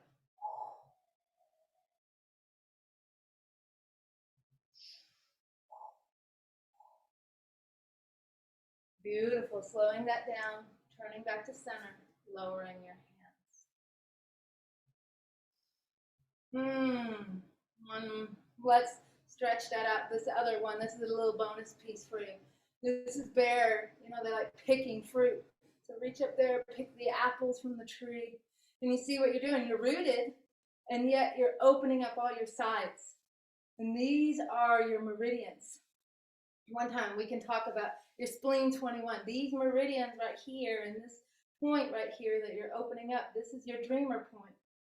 So you're reaching up to get the fruit, and you're activating and opening these chi channels in your body so the energy can flow well, so you can live awake.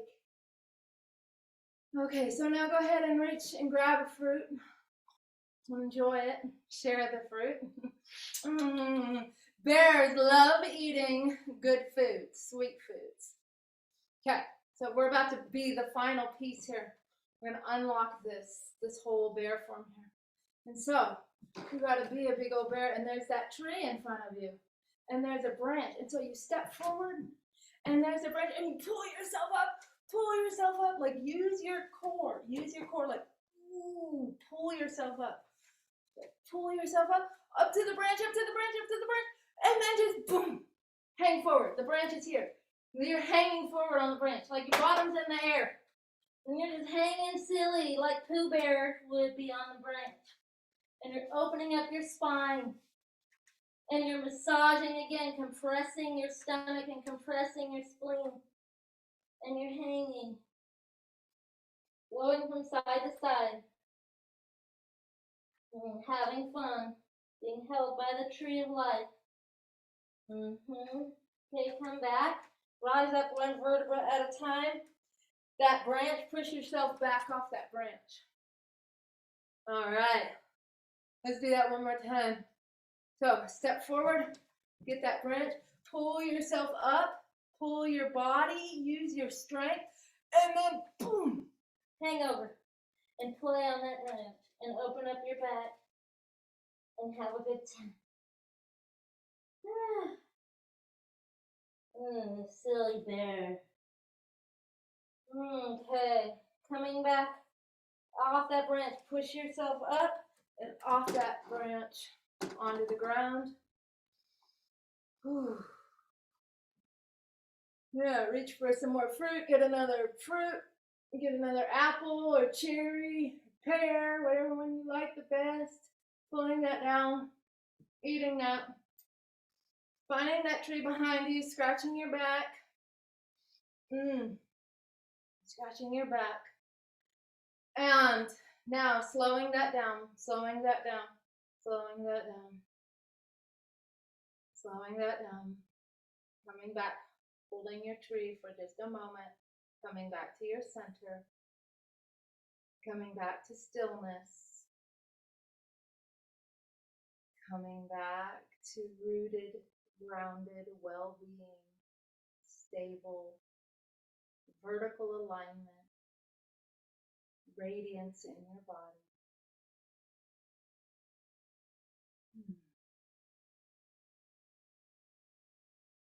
Then you can go ahead and lower your hands, bringing your feet a little closer together. Whatever way feels natural, but bring one hand over the other over your lower dantian. Your lower dantian is about an inch or two below your belly button. Daisy mentioned it in her conversation. I think she called it the hara. She did call it the hara. So this is your lower dantian, this is your middle dantian, and this is your upper dantian. Daisy's talking about something we can have a conversation about. She was talking about Jing, Qi, and Shen. We were all born with a code, as she was mentioning. That's Jing Qi. And that's stored, that comes from your belly button, that comes from your umbilical cord. And that's in this area of your body. It's in every area of your body, but this area in particular is your elixir field. This is the center. This is the earth. And when I think about earth as we close, I just want you to tap into not earth, the noun, but what is earth? What is soil? The verb.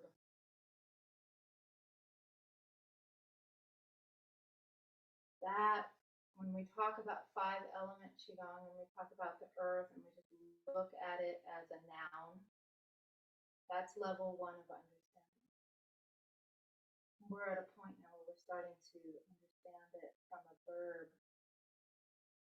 Earth, in a way, is neutral. It's a matrix for things to grow. This part of your body is that.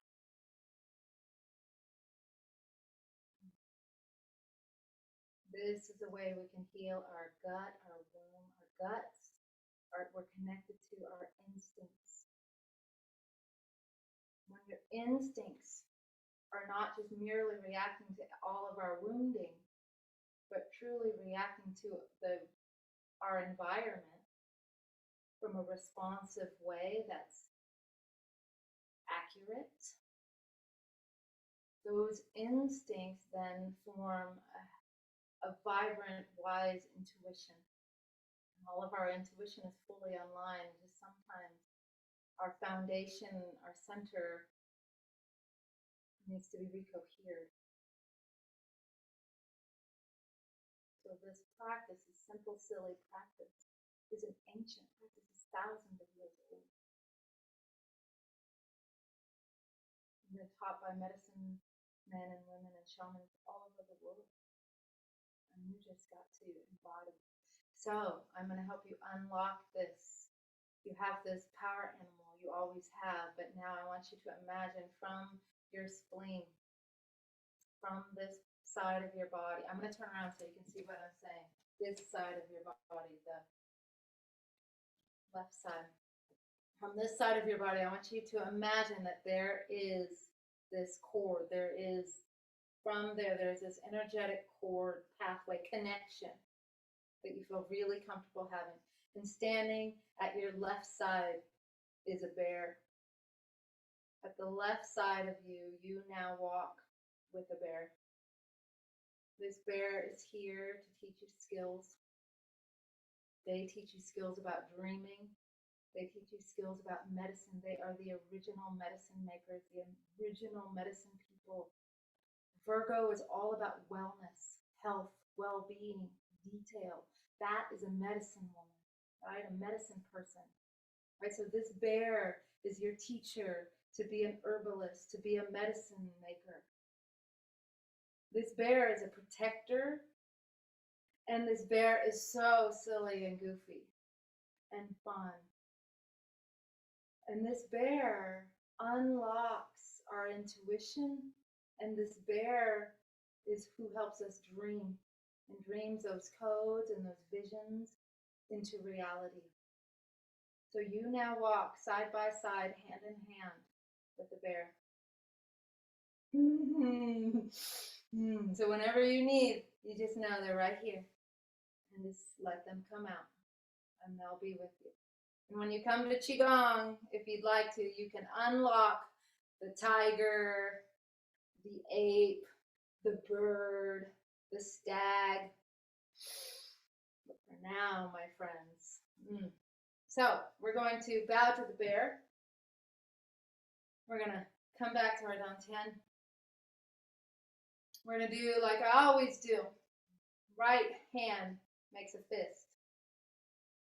Your right hand, this is your yang hand. This is your protector hand, right? Your left hand covers that fist. This is your yin hand. This is the receptive hand, the one that followed. Remember the one that pushed? That was yang hand. The one that received and followed, that's yin. This is your yin hand. Bring it to your heart. Then we'll bow forward. And as we bow forward, we're bowing to the circle. We're bowing to everyone present, to all of our intentions, all the teachings. We're bowing to the bear. We're bowing to our teachers, teachers, and the teacher within. And when you're ready, you can draw that blessing, that wisdom into your body, and then step out. Take your place. Take up space in this world, you and your bear activated body that's full of health and radiance and beauty. And just one more time, scratch it back on that tree. And I'm going to introduce you to my favorite little bear. Yeah. So, bears are fun. We have teddy bears. Think of Winnie the Pooh, the Tao of Pooh. And I invite you, if you want to learn that form, come on Tuesday morning or on Monday night, but Tuesday morning is the time. And in October, I'm going to have a whole new class schedule, and then we'll do it. We can do stuff like that. But this is the season for the bear because it's the late summer. This is the earth season. Since I have this color yellow, this is the color. The bear lives in your spleen, lives in your gut. It's all about digestion. We didn't really talk that much about it in this moment, but the bear helps you digest all your experiences and all your thoughts and all your emotions so you can find the treasure. And usually there's a lot of experiences that you have something feeling in your head and in your heart, and there's a conflict, right, between your head and your heart and your body. And in that tension point, right, and that it's a little bit like what Daisy said, in that place of pain, in that pain point, in that tension point, there's a treasure there. And the bear is really good at helping you receive the wisdom that's found in those places that requires excavation to get to. And so just know you've also unlocked that skill too. So thank you for practicing and playing with me.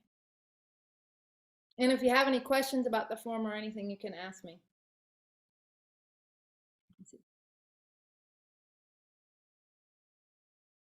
Yay, I'm glad you enjoyed it. Claudia? Yay! Now I'm warm up. Yeah. Yeah. Thank you, Maria. And I just want to know whether you guys wanted to continue or you guys want a break. I know that we just had a break. Do you guys want to continue? I can continue. I also want to mention there's a few points that Maria mentioned about the spleen channel and the womb healing. A lot of the wisdom is already packed in our earlier events with Maria. There's a replay of the earlier YouTube video. So if people want to tag into it more details. Yeah. Thank you. We're going to put that YouTube link in the Embody Starseeds Facebook group as well. So yeah. Okay. So the next coming up, we'll still have two more. So one is the Goddess of Compassion transmission, and actually three more. So no, actually four. No, three. Okay. Goddess Compassion transmission, and then that is the dive deeper Goddess transmission and reflection from Kyle, and then there will be a audience, which is you guys, the reflections. And I mean, actually before that, I will play Jenn George, the open heart transmission. And then we will be doing reflection or light codes or painting or drawing. And then we will close the circle. That is what we are going to do right now. Is that all good? Any more questions before I jump in? Should we get our color pen ready while we are Oh, yes. we can Sure. paint? Okay. If you have any notepad, anything that you want to color, just bring around you while I'm just connecting.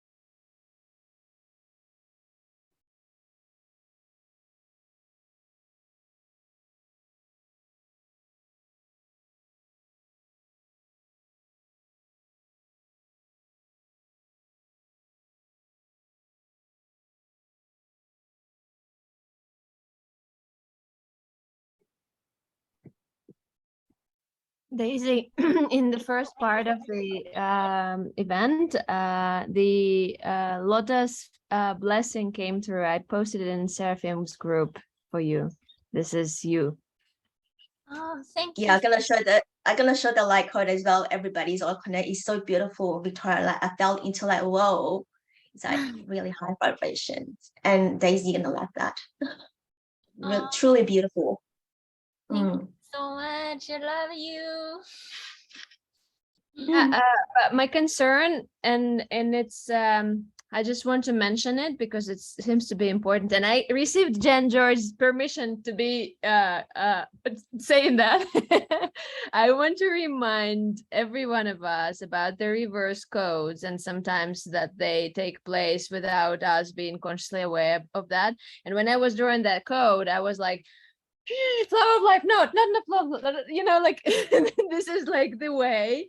So I'm just consciously reminding us, because it's also me, and you know, it's a past for us to remember that there are reverse codes, and sometimes we forget, and all this geometry which we've been taught about, like sometimes even Sri Yantra and all this like cubes and stuff, they sometimes can lead us not to the way where we want to go, but we consciously need to return to our initial code, and that's the way. Love you. Thank you so much. So my understanding, can I share something very quick? Because for a long time, I don't understand what is light code, and I've been participating for months and in different Starseed class, and there was one class I was like, I was telling my higher self, I want to see what is light code. I want to see it. And then I suddenly saw in the middle with a heart, and then it's rippling out through the whole universe. The whole universe is formed from that dot of heart and just rippling out. So, and then I kind of like understand whatever code, whatever vibration, whatever sound, light we send out, it should always come from this 0 point, the heart center place. And from here outward, and then from out come back in. So there's a center. Yeah, that's how I know that, okay, that I resonate, because I know how to come back home. Yeah, thank you so much, Victoria. Thank you, Victoria. So needed to remind that all the time. I remember that I used in my podcast when I'm recording, and then Victoria said, knock, knock. Oh, yeah. So I put change, click, click. I was like, oopsie. So yes, thank you so much. Like I have no idea at all. And it was so small, I can't even see. So that is how detailed you are. Just so grateful for that. So yeah. Yeah, it's so deep in our subconsciousness. But if you like, for those who are not aware, I just want to take a moment, just a very quick second. It's just like, if you look at it this way, like, where do we know that from? So like, we thought about that, or did we get it straight from the source? So this is like the way. So if straight from the source, it's not like that. It's a little bit more messy. It's a little bit more chaotic. It's a little bit more like, but it can be also structured, but in a different way. So just like constantly reminding ourselves, like back to the center, back to the center, back to the initial programming. Thank you. I'm looking for a quote, but before that, I'm gonna play. But I know that it's not even in my Telegram group. You know, Daisy, when you talk about little heart, and then it's bright out. So if you remember that I have a heart in the middle, and then I have circle, circle and circle and circle, golden circle. So I call that universal heart. So when you were explaining that, and I just saw that one. Okay. So this is what Okay. Victoria. Yeah, can I share this first? I just so laughing.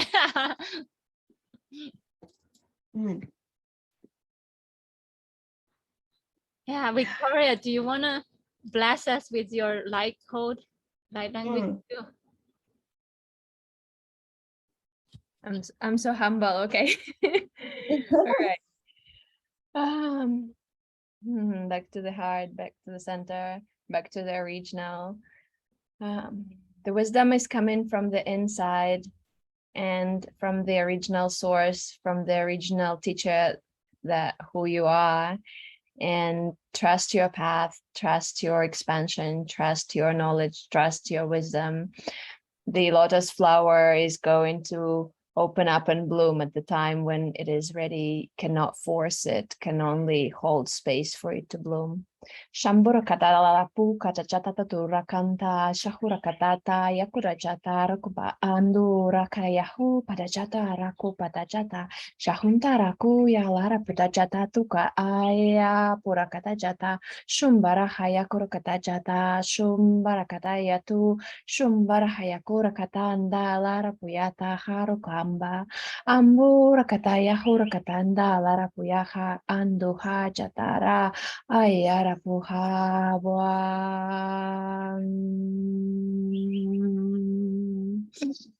Shumbara yakura kataja tarapu ala yakura katanda chukara hayaku.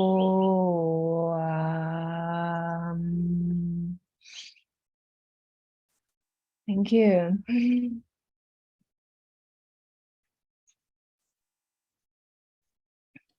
So beautiful. Thank you. Thank you so much. Feeling very grounded.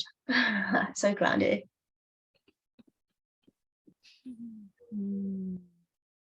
Right, I think I wanted to show Daisy this before I mean this is, and then we'll go to the transmission.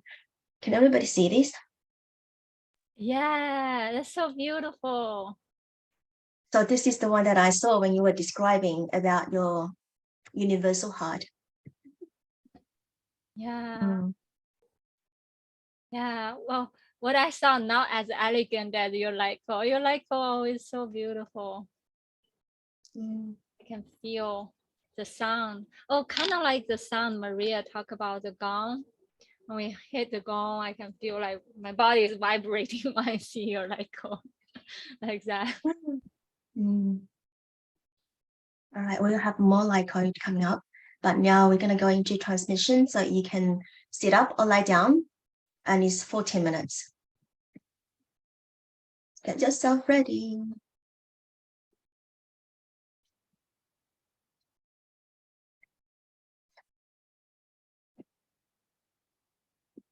Hang on.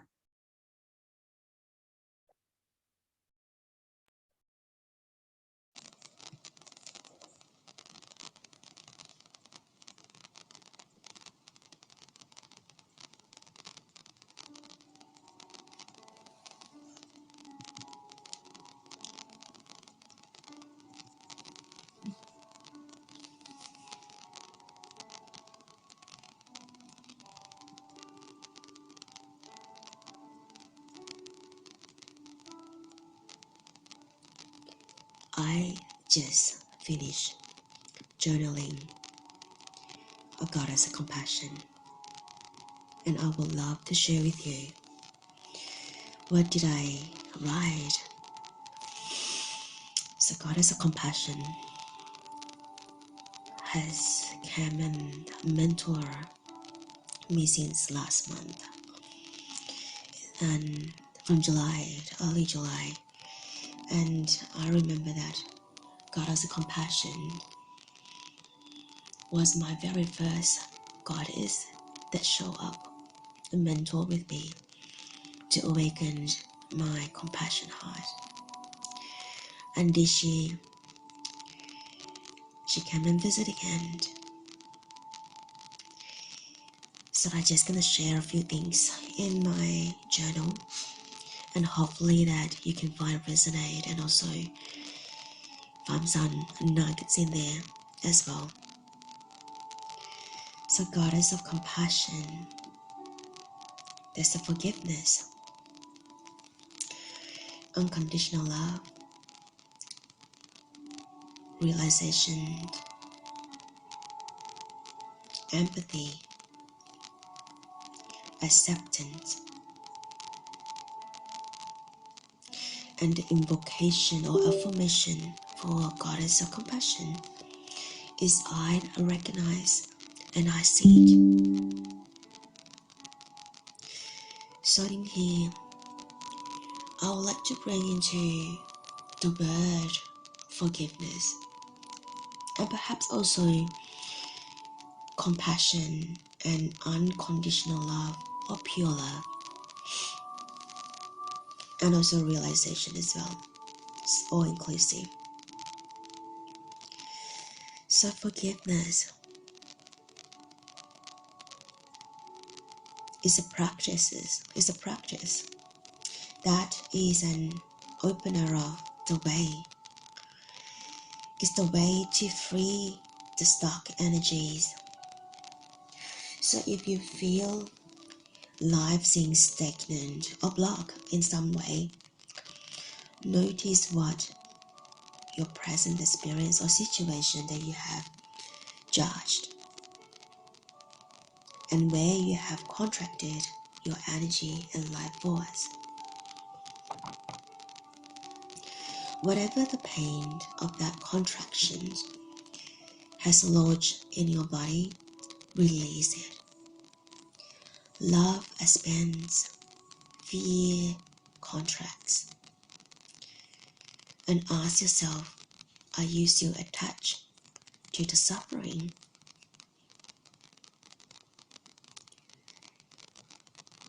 When the mind constantly put out comparison or competition, that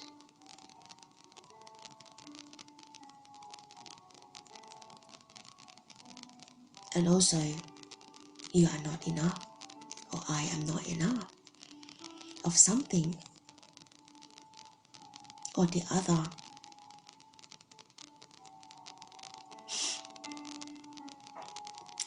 and you let that comparison and competitions in the mind produce that worthless show, self-worthless.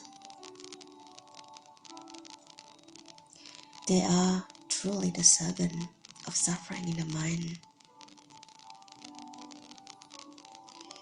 You are the managing director, MD, I call it in that term, because you are the director of your own mind that make conscious decisions for your growth.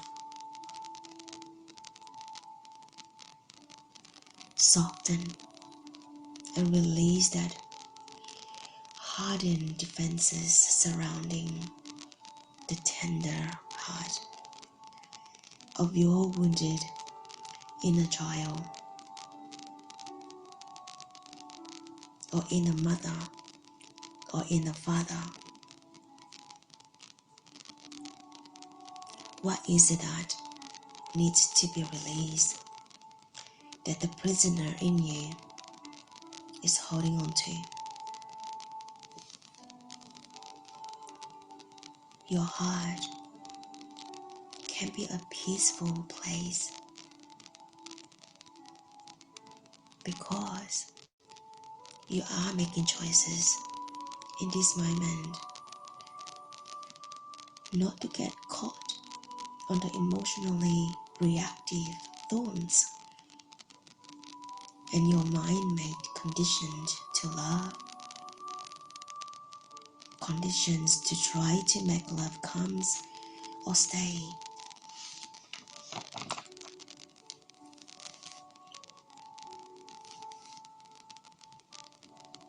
Recognizing in the light of awareness that love just doesn't work that way. Goddess of Compassion is asking you to love yourself, to forgive yourself, no matter what you think, or what you do, or what you have done. Because through compassion sees in the flawless clarity, radiance awareness, that smile genuinely because it sees beyond the tiny confines of your egos, and hence lovingly holds the lantern for you while you are attempting to break free. Recognize what needs to be forgiven and forgive yourself. How do you forgive yourself? Forgive the way the divine or source does in absolute unconditional, adoring embrace. Embrace without any condition.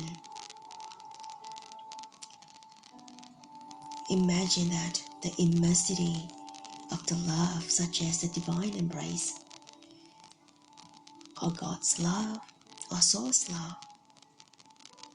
That means a love where there is even no need for forgiveness itself, because there are just generally no conditions to the dispense of the love that's attractive, that holds the universe together.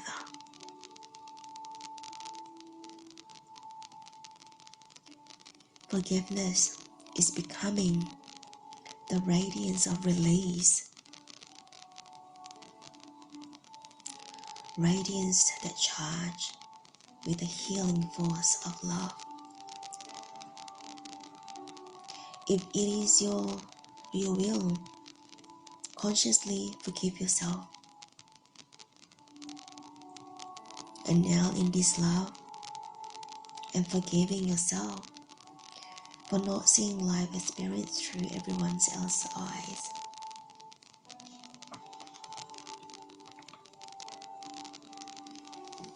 What is true compassion? I question myself. It means that you can step into the other positions and really empathically feel it from the view of the hologram. Take your time. Trust me.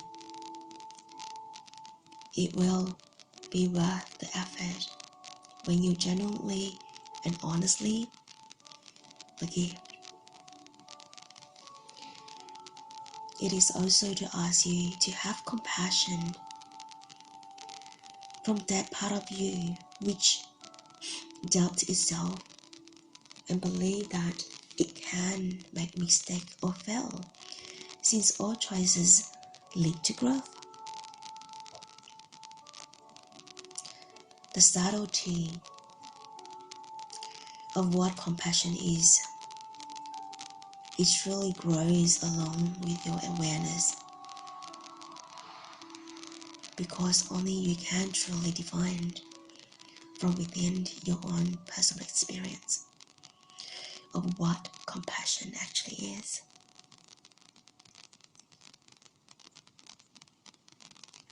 What has to change within you and in you immediately immediate reality, for there to be actually be in peace, be at peace in your heart. What has to change in your world that have movement towards that position? The movement towards acceptance of all states and all ways of being look like.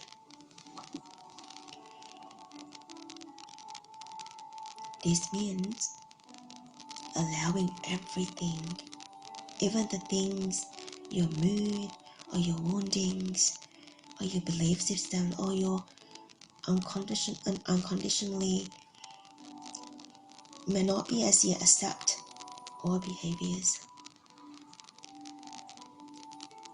It means as well you don't close your heart to someone because of their behavior, or at least in compassion for the self. You open your heart as soon as you are able to.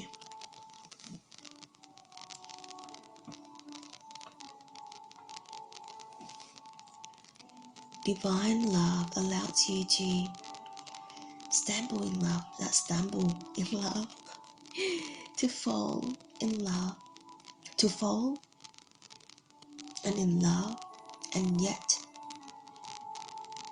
picks you up each time and gently brushes you off, kisses your cheek, wipes your tears, and smiles sweetly.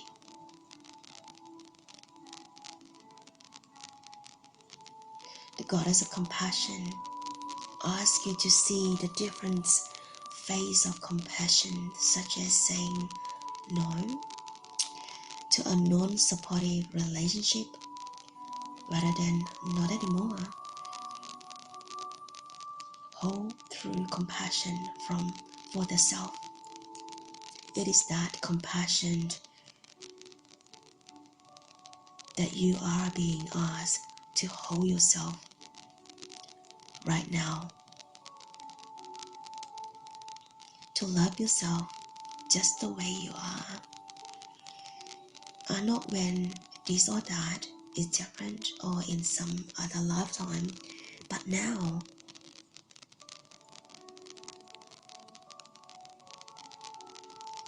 To fully recognize a thing naturally seeds the new.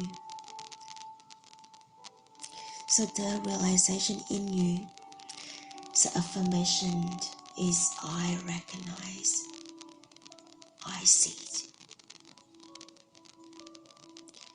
Realization that you are the translucent jewels in the eye of lotus.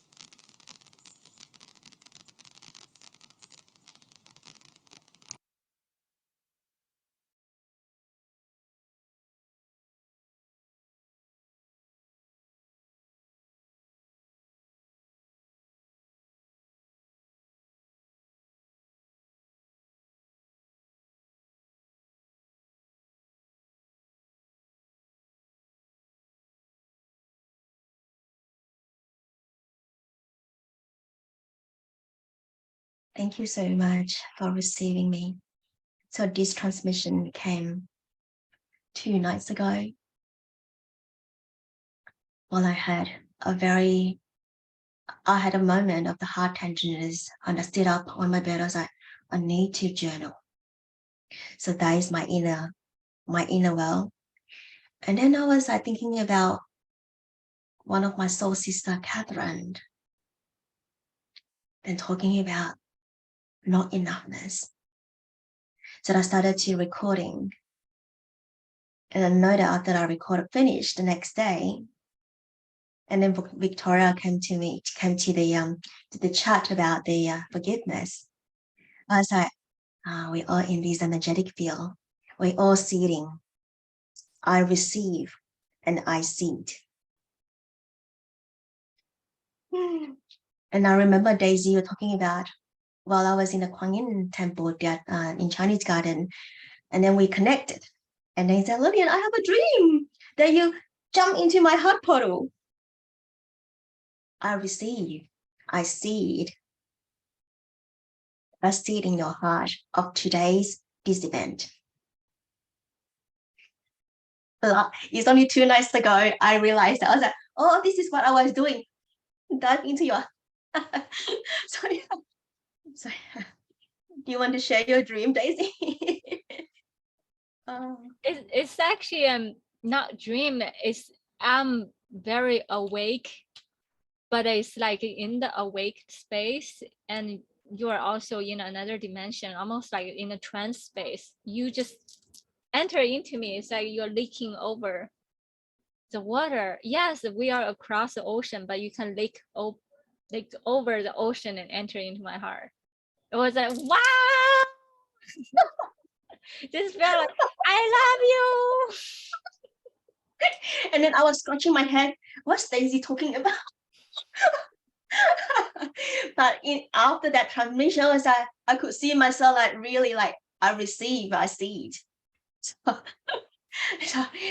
and I was like, well, I'm seeing already of this event. So I was like, wow. So yeah. Beautiful. Thank you so much. Does anyone wanted to share? Just 1 or 2 person to share before I go to Kyle. So I will invite probably those people who like Nick, Claudia, Yvette, and Antoinette, or anyone. I love to hear your voice.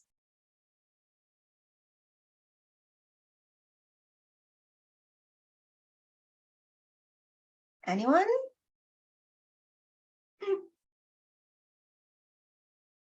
No one? Okay. All right, cool. So next we do have Kyle. I think Maria wanna share. I saw her. Oh, Maria? Awesome. Oh, okay.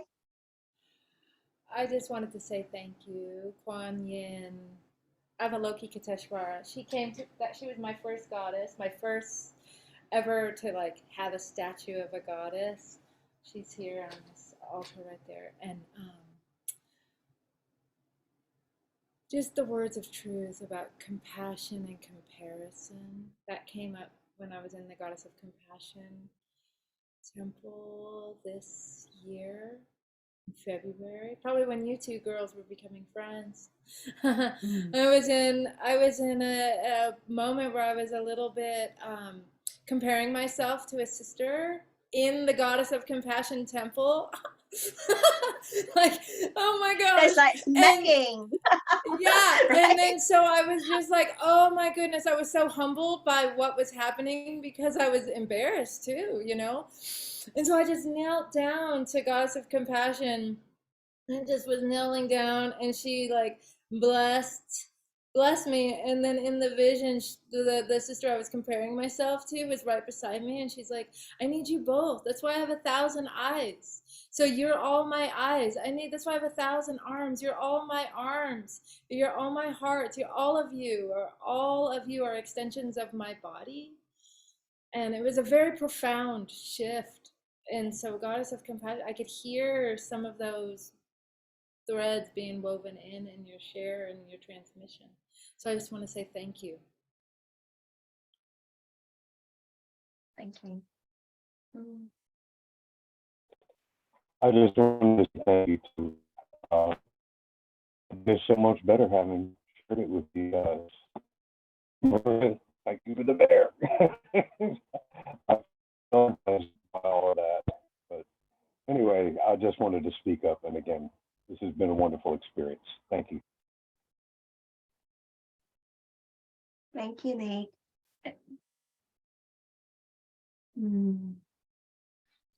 Yeah. Thank you, Maria, for bringing up the Southern Eye Kuan Yin, because that's the message of Kuan Yin, is that she's aware of our suffering and she's everywhere. She can hear our prayer. Yeah, thank you. And she's ready to bring and pouring this healing water to heal us. And this abundance of healing is already inside of us. This is actually something I want to mention earlier about the dragon guarding the world tree. legend was saying the hundred-eyed dragon. So the dragon has many eyes, just like the Guanyin, right? There's another legend of the Guanyin actually riding on top of the dragon. There's so much like can all link in together. Yeah, thank you so much. Yeah, thank you for bringing that one out. When I first saw Kuan Yin with the white dragon, I was on my yoga mat, and I was like, oh, dragon coming. Oh, Kuan Yin. Oh, this is true. So I never knew that there's a dragon, white dragon, and a Kuan Yin. Like, I have to Google it. I was like, oh, it's true. So what does that really mean? So yeah, so dive into the mystery of the goddesses. And yeah, I love the goddess as well. Oh, all right. So we're gonna go to the next one. Is we have Kyle. So Kyle have initiated into a divine feminine well, and he gonna share he's gonna share he's gonna share his journey, and also any of the goddesses that he feel to do the transmission today is all as well. So over to you, Kyle. Thank you, Lillian. Thank you for that beautiful healing transmission. I was seeing so many colors, like it was like a pool of colors of like ocean at my heart, and it just was like bawling through the whole thing. My heart, just allowing my heart to be tender. Yeah, it was bringing up things from all about like home. So like being in a home, like feeling safe in a home, like now having my own home. So it was like unraveling all of the times when I didn't feel safe in a home, like growing up, like, and like I was safe, but I mean like in the way that I needed to feel safe. So yeah, I was on this journey and this search and for like peace, but finally discovered that it was peace is always within. But this definitely dovetails into like my experience and where I met Kuan Yin as well. Yeah, so a little bit about like the home. It's just feeling, yeah, like that worthiness that like, yes, I deserve my own home, which like I finally have. And for the past year, it's been feeling a little bit, it's like feeling more grounded in my home, but it's still that like little bit of like deep woundings of like unworthiness. So I feel like it was almost like self-sabotaging myself throughout the years of I felt like I didn't deserve like a safe home. Like that was in my subconscious mind. So yeah, it was just being reflected back into all these situations. And in search of peace, like I've moved a lot and gained a lot of experience from it. But knowing what I know now, yeah, it's, well, now I'm able to move forward, and I think move forward at even greater acceleration now. I think today has been so powerful with all of you and all of your sharings and medicines and experiences. But it just like hit me today with the transmission of like, yeah, I deserve this home and to be like fully here and to like take up space in the world. So thank you. And when I first had my experience with Kuan Yin was when I moved to Calgary, and in Chinatown there was this statue of her.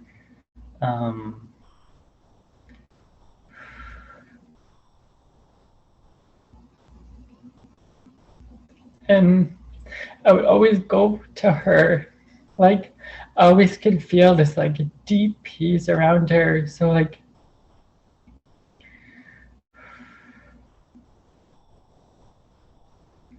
anything that I was like processing through or like trying to shift. Just like in that moment when I was like around that statue, it was just like it was shifting. It was like something was happening, something was different.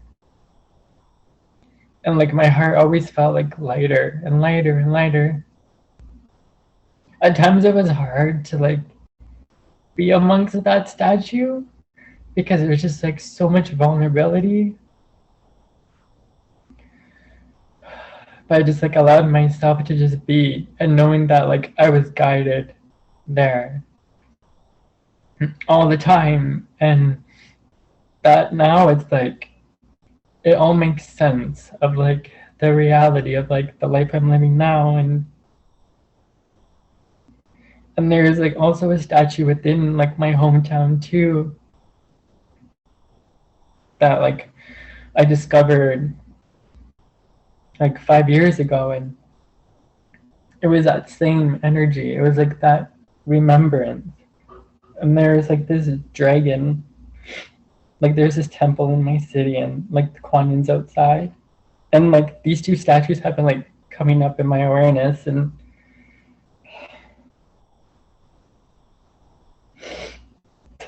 yeah, it's just like now like experiencing her through like my vessel, and like the whole experience is just been so profound. And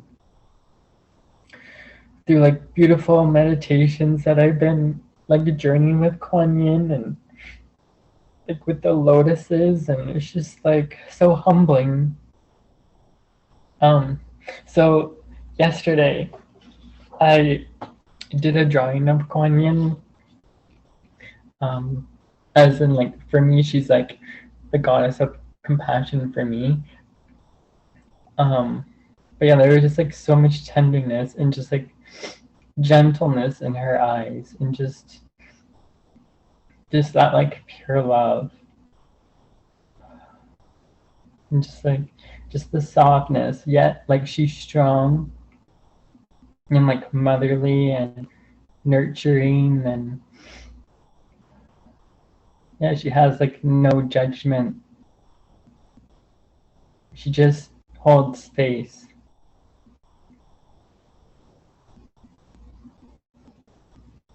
And yeah, I could feel her here. It's gonna sound some light language from Kuan Yin and from the lotus flowers.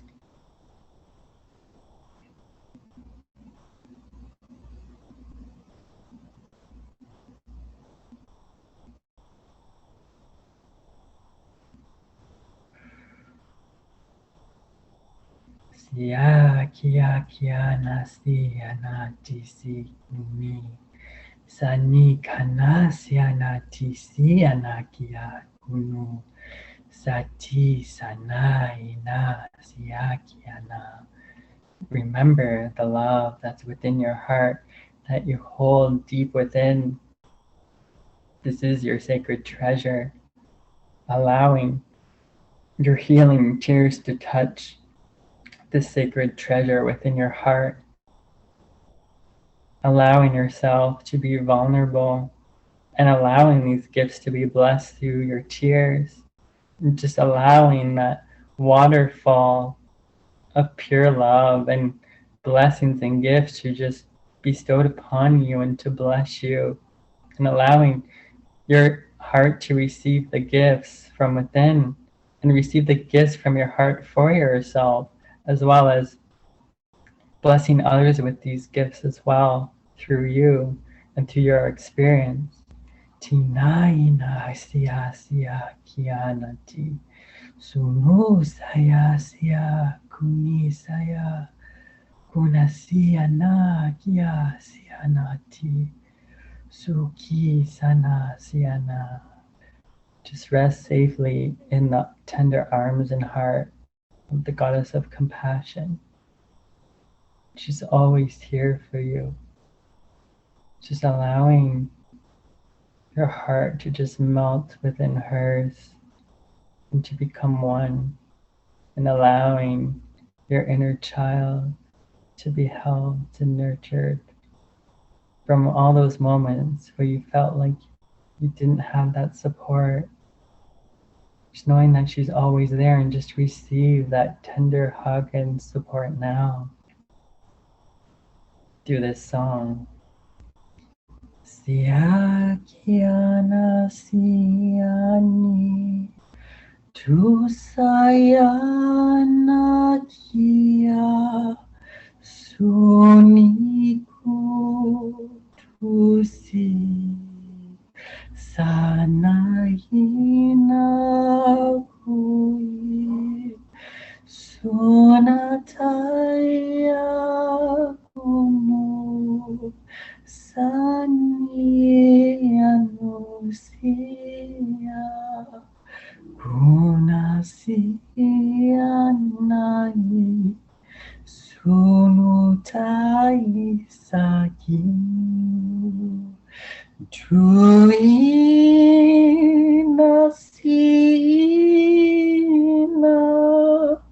Luisaiti Punu Sanainuta Kisani Tuniku. Thank you.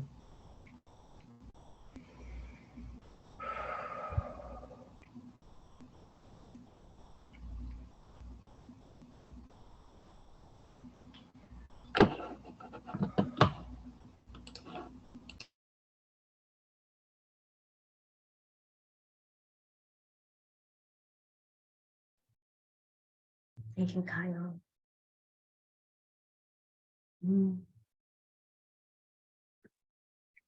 Daisy, you have something to share, I know. Oh yeah. As Kyle was sharing, I just come to my attention. I totally forgot to mention why the whole point I talk about the world tree, because a lot of our reversal happen. It is our internal reverse happen. So when we feel suffering is coming from inward, that's why we bring in the goddess of compassion.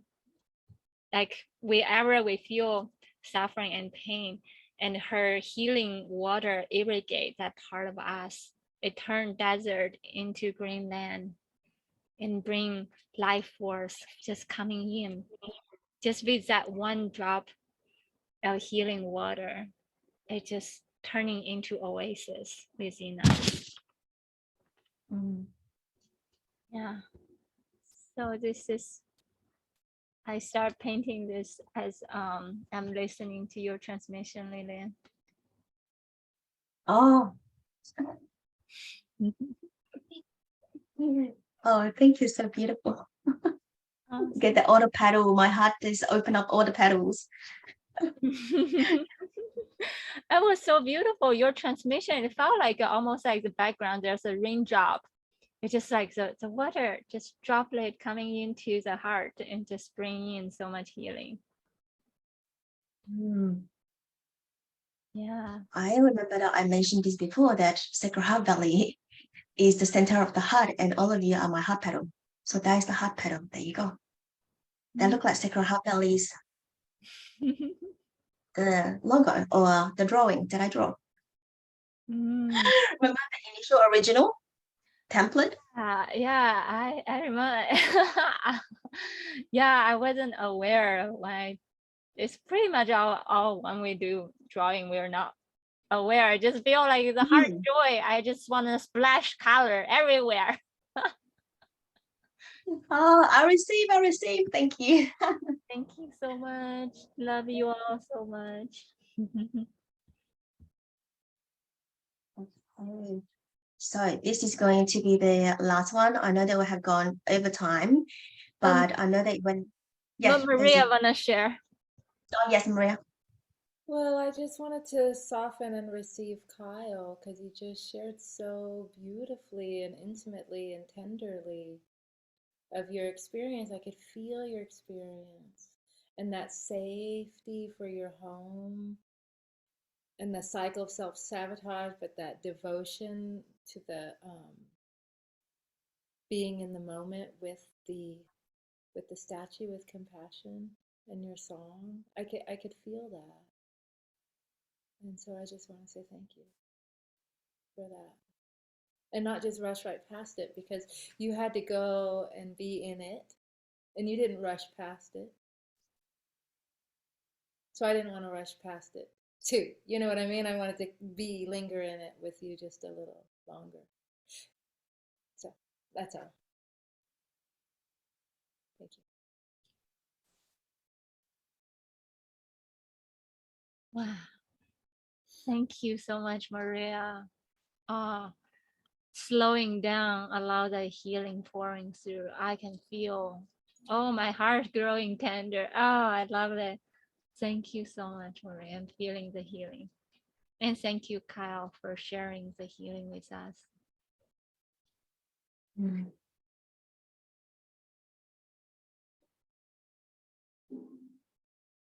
Let me see. I'm trying to play my screen.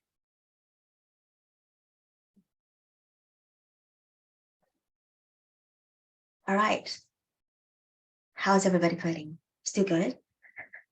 Okay, the next one is, which is the final things that we're going to do. Thank you for staying until now. But the last one is going to be very powerful. So Jenn George, the guardians of the code, mentor, our sisters, our elders, our MDs. So she has sent a transmission that she recorded last year in May. And she hasn't shared to anyone else yet, but she wanted to share with us. So this is an open heart transmission. So you open heart and receive. So after we receive, I think it's about slightly less than 5 minutes. After we receive, we're going to go into quiet and stillness. And then if you feel called to have light language, or you wanted to draw, the light code's coming in, the light code is always coming in. And now you can anchor it, because you are receiving in your body.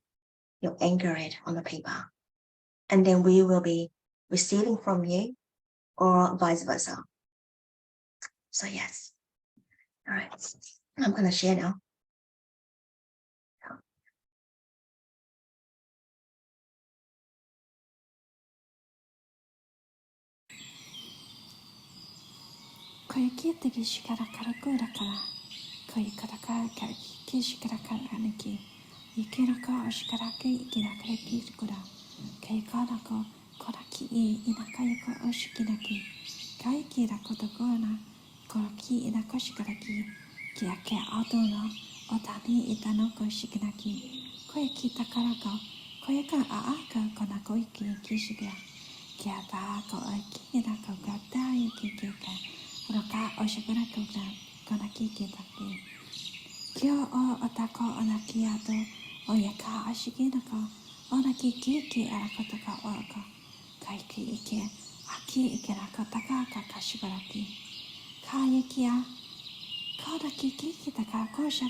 Oyaki Ishinako Okanaki Kishikanaki, Koyaki Takaragi, Koi Iaha Atana Oshikodakata, Koya A Takanako Chiki, Kiki Kiakoshiko Onako,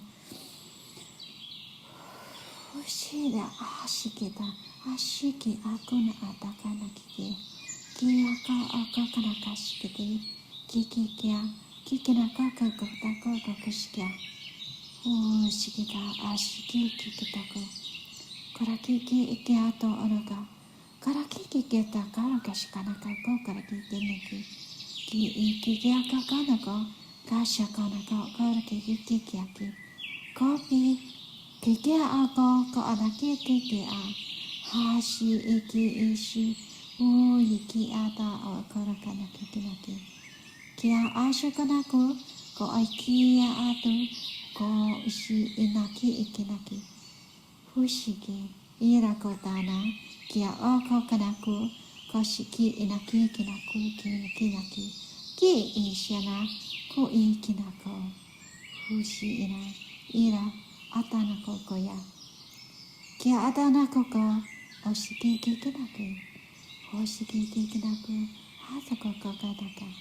Hayakayate hui iha. Hoki ia ana ai o anako kokanaki, kishi inako oraka anakia.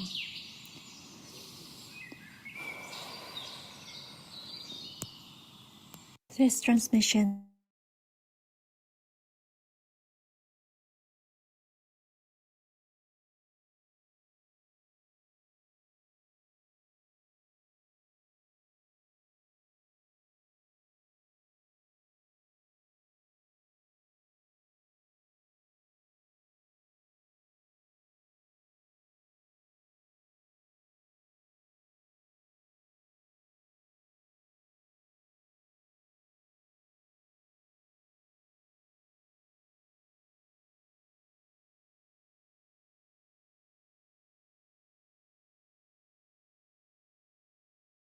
I wanted to share with you after this Jenn transmission. She asked me to share this to you. I will put this on the screen while you can do anchor some quotes. What you will see from this transmission.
Who needs more time?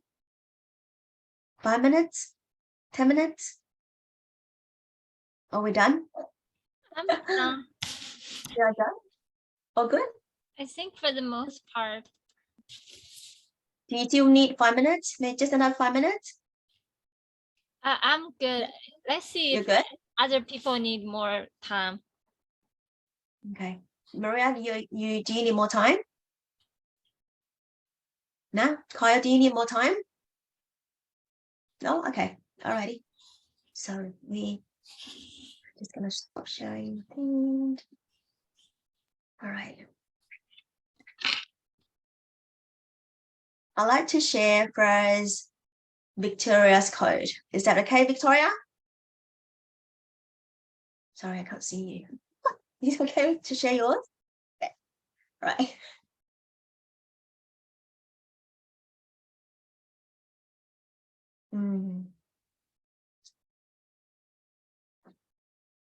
Apparently, it happened to have like 9 layers of the code, and if you zoom it in, there is like a little lotus jewel in the middle. So it's just like it happened. So I didn't plan it this way, but it seems to be very relevant to what Daisy was sharing. And yeah, that's exactly what it is: shedding the layers of the heart and opening it wide to reveal the beauty of the lotus jewel in every single one of us.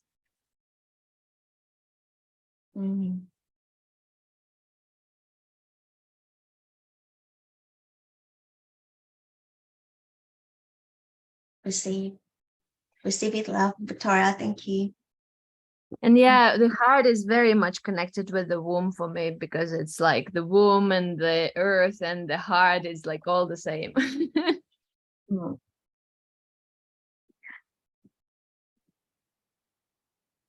Anyone, just you can open up and just unmute yourself and share, because this is a open field, and I normally will invite everybody to unmute and share with the flow, because when you actually, this is my theory, okay, if you unmute, if you mute it, it's not going to be flow in, flow out. So, yeah.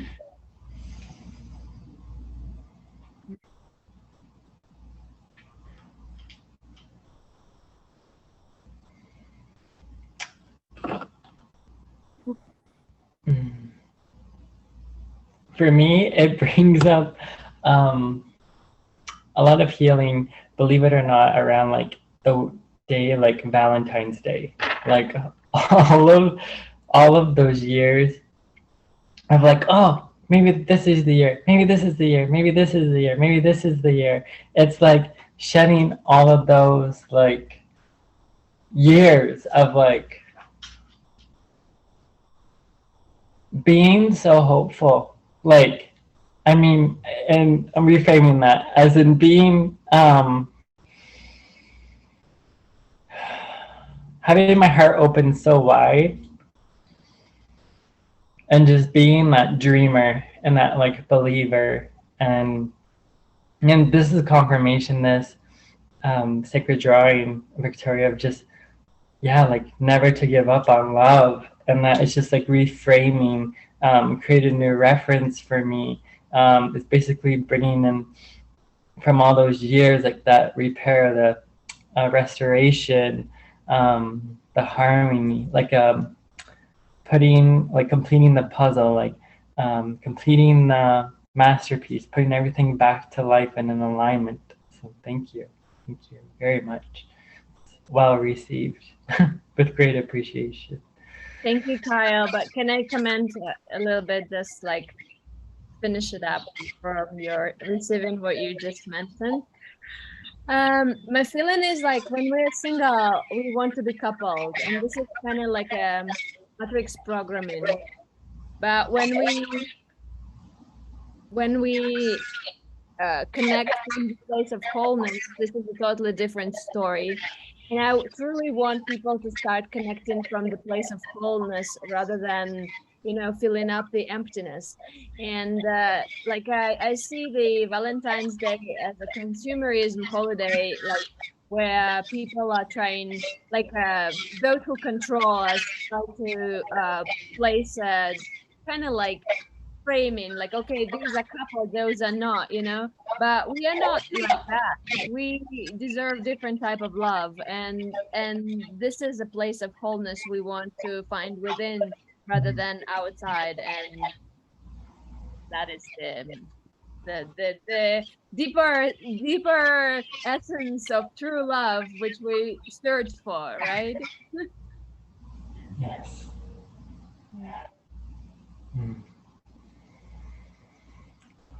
Mm.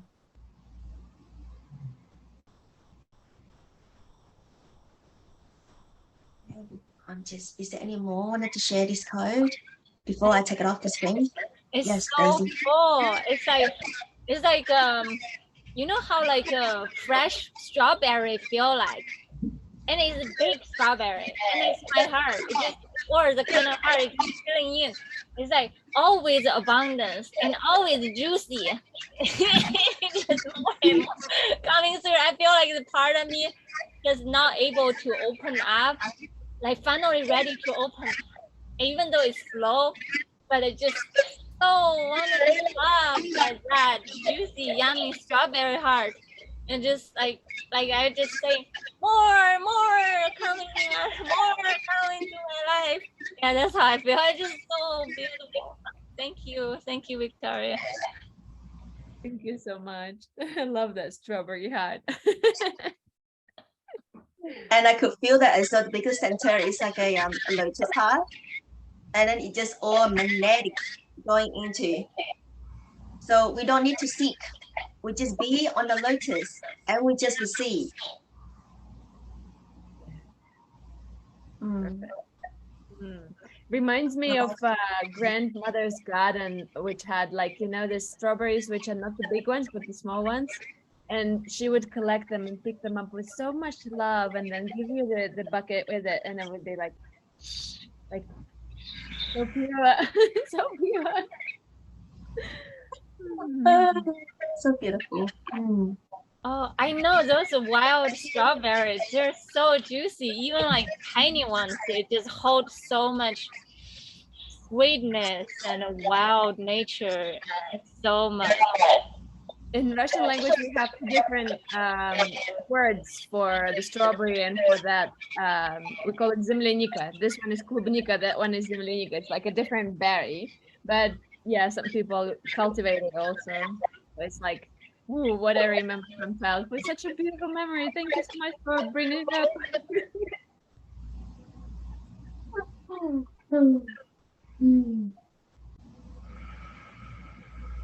Maria, you look like you have something to share there.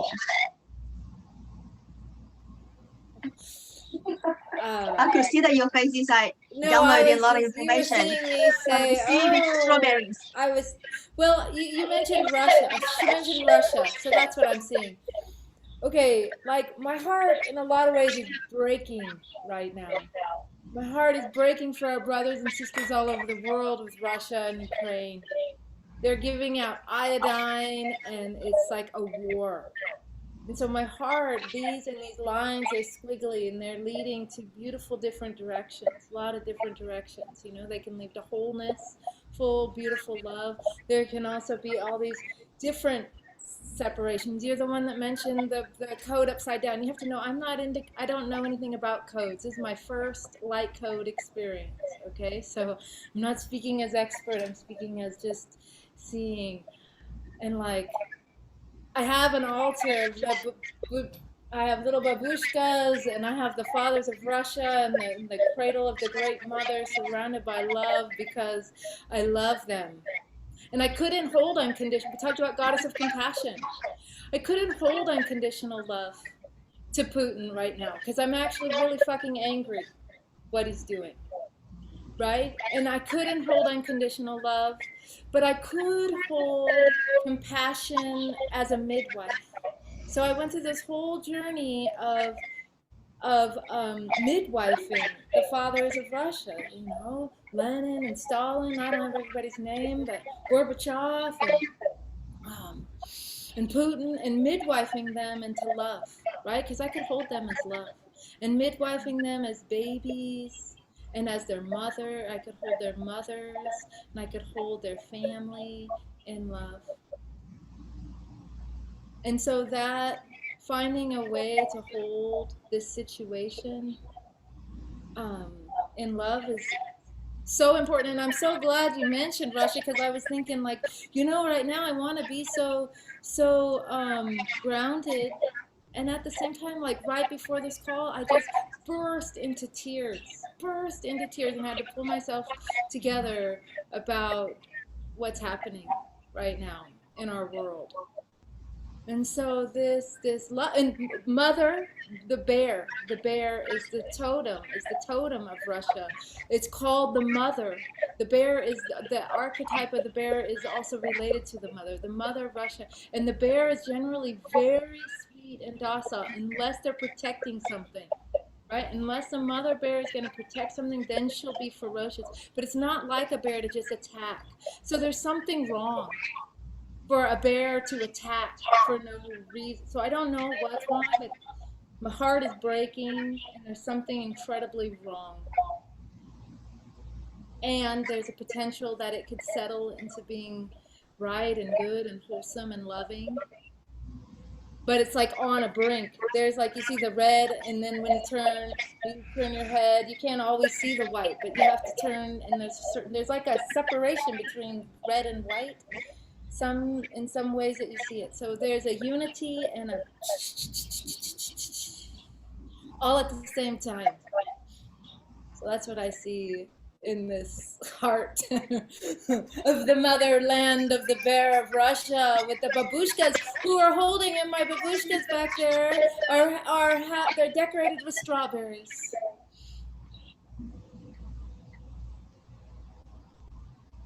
So I didn't know I was going to see all that in that picture until that.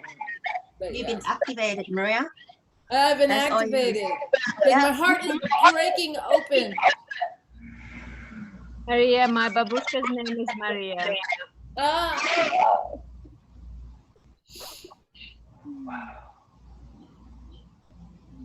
So how did my reflection land with you? Yeah, totally perfect. That's exactly what it is. I'm trying not to look that much to that direction, because I see it more as a manipulation and control. But like the whole thing is about producing more fear and separation. But those who have an understanding, they stay strong their own frequency, and that's exactly what we're here for. Anchor a different type of life and love and support for each other, for people to be able to bloom despite the manipulation and control. But it was hard because as Lillian mentioned, I was in this forgiveness process, so I tapped into the father frequency recently, and I had abandonment trauma from the father, but I thought that I have already processed it. But then when I was working with a client, it showed up, and I had to address it again. But then I had to connect with him verbally on the phone. And when you connect with people and you see that they kind of support this, they support this situation, they support this actions, and they support this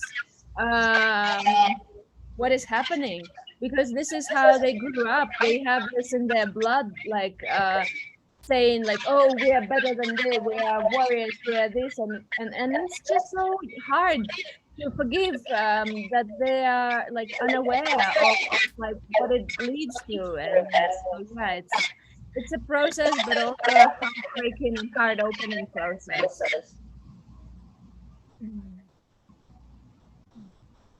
Thank you for receiving. Thank you. It has run deep. Thank you. So Maria, first time doing the code, receiving activation, heart opened. Well done. That is how you receive. All right. So is there anyone who would like to share more, or just gonna off the screen? Okay. So I would like to Daisy, probably everyone here first. So I'm gonna ping. There you go. Oh.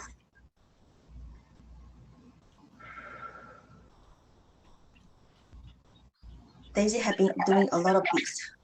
How many papers that you draw is all like this? Yeah, Last week. deep into the waters and Hmm. into the swirling portal. I don't know what it is.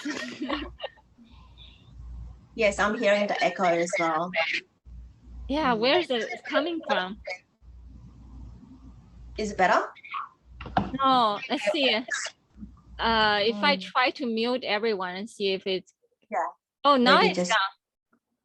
yeah. Oh yeah, maybe it's just interference of all the connection, I think.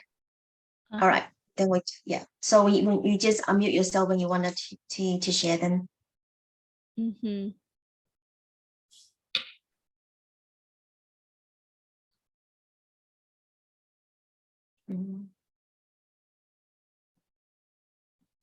When I was feeling Jen's transmission, so like me, it's like light code doesn't really flow fluently because I have a lot of mental programming. Take me a long time to unprogram them.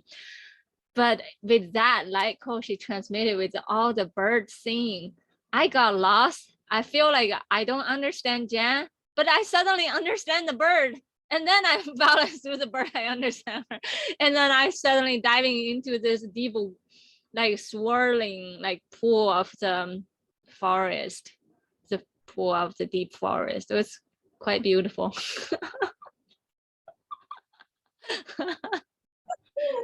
Oh, beautiful. Thank you so much. Anyone wanted to share the experience or what you received? Go. Daisy, no judgment. I'm just holding the codes, okay? Just listen deeply. When you mentioned like I have difficult like mental la la la la, and I'm like Fibonacci, remove Fibonacci. Oh yeah. Basically, delete. Yeah, it's my like experience. Fibonacci is a strong code. We've been like anchoring it in our system for so long, and it's kind of like it turns out to be a reverse one also. Like and you I don't know if you saw, like I had this drawing of emerald heart and I put the Fibonacci on top of it, and my experience was like that it's kind of like a limiting frame, and as soon as we release it we will open up in a different like magical dance and way, but it's still like it is in the system and it's kind of like holding us like, okay, so this is like you go to the right, you go to the left, you go to here, you go to that, like it's kind of like this kind of feeling. So I am anxiously waiting for you to release that from your system. Yeah, it's all part of the dance. To me, my first spiritual awakening is kind of like realize our journey is an ongoing spiral, kind of like wait, you're breaking up, can you repeat? Oh, okay. So my first spiritual awakening is kind of like realize that what is the past my life? It's just like a spiral dance, kind of like, and then I realized, oh, that's the DNA. Not Oh, can you hear better now? Let me change the speaker. Is it better? no. Can you hear me better? No? I can hear you really well, but I don't know other people. You are very clear to me. Okay, let me close few programs. Maybe it get better. Like my understanding of I see it just I don't know how to say it. Spiral dance is kind of like a dance, like a DNA. Yeah, just like DNA, like how it goes. And I see my life, oh, I am that DNA strand. I am just like how the universe it is. Even though I know back then, I know is there a certain direction I'm leaving at. And I know right now I'm kind of like re-anchoring myself. So there's certain timeline I'm no longer follow that path, but I felt like there is certain reason that I walk that path that guiding me to another path. Yeah, I don't know how to explain. And it's just basically seeing certain pattern and then, oh, okay, knowing if I choose to do this moment, which direction I'm spiraling at. Yeah. Yeah, just more of seeing. Can we ask you to do the light language for this? Oh yeah, let's do a light language.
Thank you.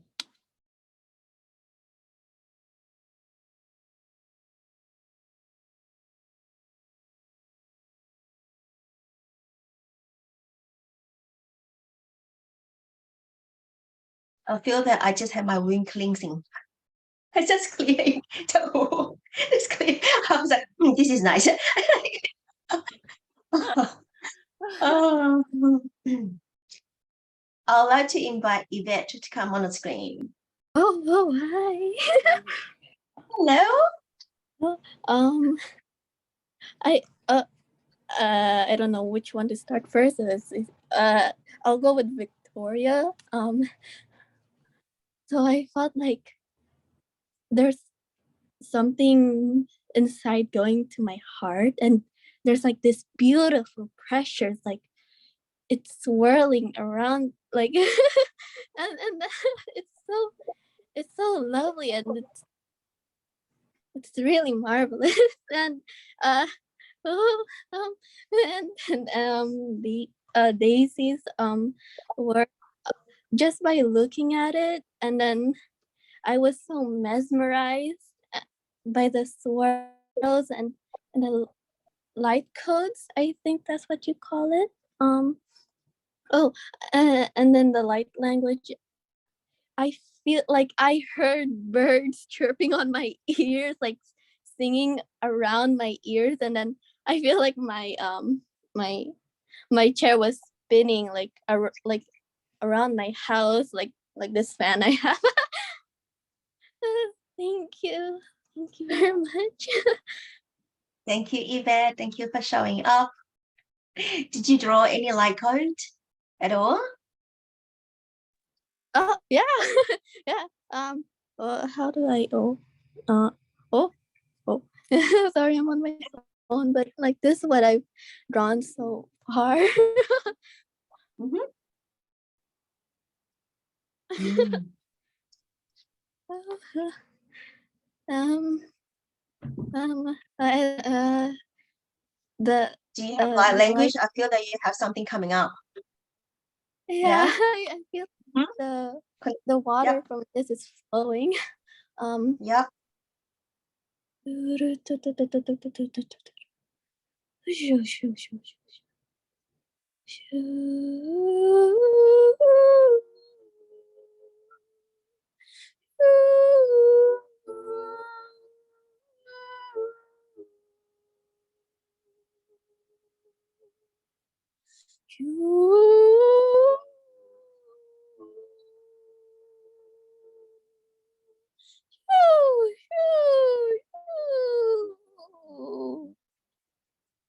I'm sorry, I'm sick.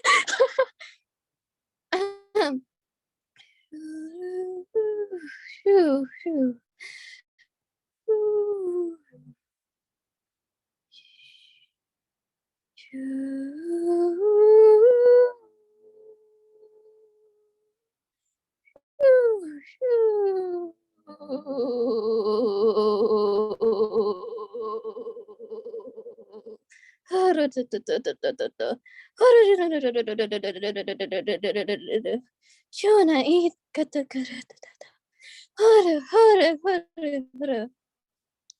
Sure, sure, sure. Sure, sure, sure, sure, sure, sure, sure. Sure, sure, sure, sure. Oh, oh, thank you. Thank you. Thank you, Yvette. Mm. So Yvette is a new star children in the Guardians of the Code initiate. And she will be joining our triad meeting this week. Daisy and Carl, she will be coming every Thursday or any other days. So yeah, so I welcome her to attend. And she said yes. And this morning, 4 o'clock, 5 o'clock, she said, whatever you are, good morning, good evening, good night. I said, I'm good morning, no sun yet. So, yeah. So we did a code together. So I said, if you wanted, I invite you as well, her as well, to come in at that particular time. So those are the time that I wake up and I create codes. And so she said yes, and see how you go. No, just whatever you are, you just text me. I'm always up. So yeah, and she is just so sweet. And she called me Mrs. Lillian. Huh, Mrs. Lillian? No one called me Mrs. Lillian. I said Lillian. That's it. It's just a gentle soul. So yeah. Thank you, Yvette, for really courageously did the light language. So yeah, and now look at you, can see on the screen. I can see your face. I haven't been seeing your face. This is the first time I've been talking to you. Like yesterday, just like the whole 2 hours, 3 hours. So yes, a lot of chatting, but she's the master. I said, but we're all very humble. We're all one. And yeah, welcome you to the GT Guardians of the Code, and also Sacred Heart Valley as well. Yeah. All right. So anyone wanted to share what you received? Yeah, I wanted to share. This is Yes, Claudia. Claudia. Hi there.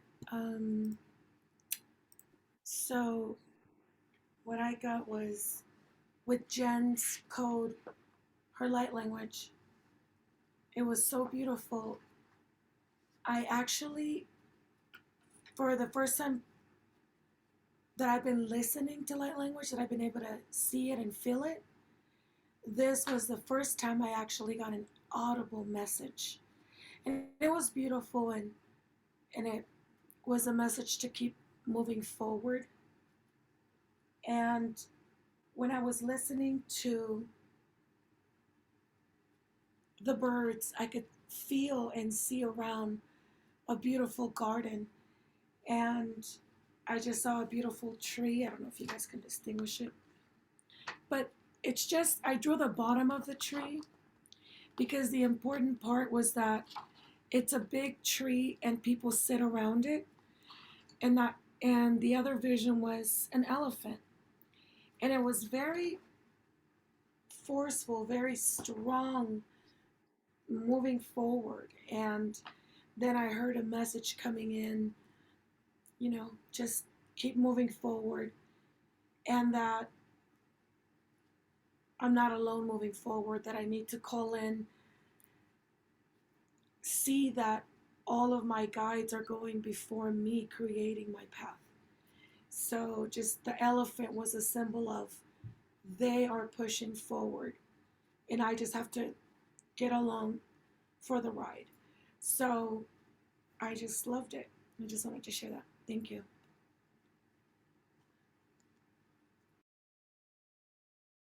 I also wanted to welcome Claudia to the September Guardians of the Coast Initiate.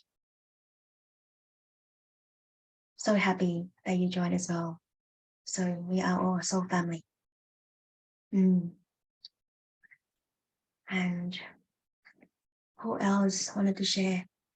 Keep sharing all the messages on the chat, because that can be downloadable in the recording. And who else? Maria.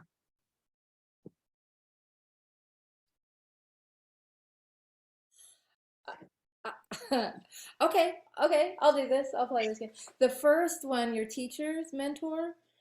I guess I was just playing here, not necessarily light code, but I'll show you this, what I painted. It was like a combination. It was like a conversation. I could hear what I heard was a child and a grandmother talking back and forth.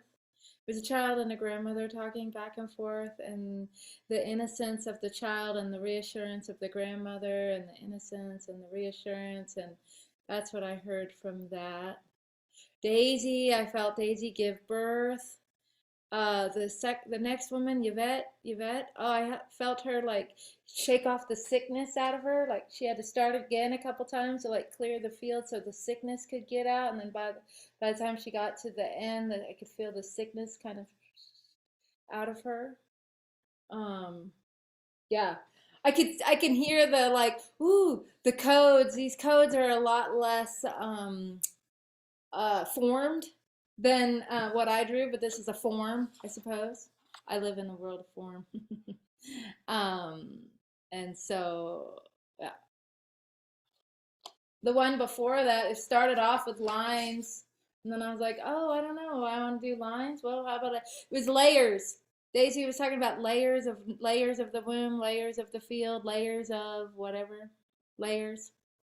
So I just continued with the theme of layers. That's remarkable, Maria. Wow. Remarkable. Very remarkable. And then look at this, the masterpiece right here. Blank. That's like go to the void. Yeah, this is the empty. Yeah. Full potential quantum field here. It's like the Qi just spread open, like so refreshing. And Yeah. the Merkaba shape, I can also. Yeah. This is like a Merkaba shape. In the beginning of the 13-Moon Mystery School, I received 2 triangles, This year is the downward triangle and the upward triangle. It's in the Sri Yantra of Goddess of Compassion, but it's all throughout 13-Moon Mystery School, so that's probably why it showed up in this drawing today. Thank you. It's so beautiful. This is the first time I saw your painting. It's so beautiful. Yeah, well, because I have this book here and I haven't painted in it. This is the first picture. I was like, I'm gonna paint. And then, well, actually, that's not true. I did paint a picture the other day, which I can't find. It was an idea because I want to do a year-long Qi Gong course, and so I painted the seasons. Okay, these are my offerings. Nice. Nice. Thank you for sharing. You're welcome. I saw a rainbow heart like jumping. I was like with the unicorn. Oh, Yeah. Okay. Who's next? Oh, Kyle. Do you?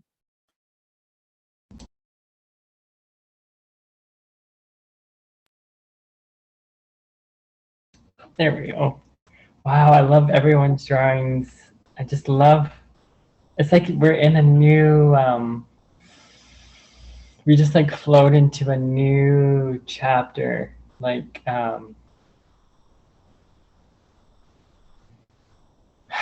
just like beautiful new energy. It's amazing. Just like celebrating us all. Incredible. So this was my drawing from Jenn's light language. So it was, what I was receiving was it was bringing in, so from like my story before, it was unraveling, and then this is like bringing in. So bringing in new change, new receiving. It's like my heart's like fully shining now. It's like my new heart. It's just like beginning the life that like creating from that new reference, and like from being so patient, it's like finally like it's all here now. I'll just bring in like my light language. Tisa kia siana tisa ki kaniana sia siana kisa kisa nita tusa ya kuna kiana siana tisi kani kanaina suna sia ni kanaina suna sia na isi tuniana ya sia ki Suni kanai na siana tisi anakia suni ana siana tisi kanu saya siana ti.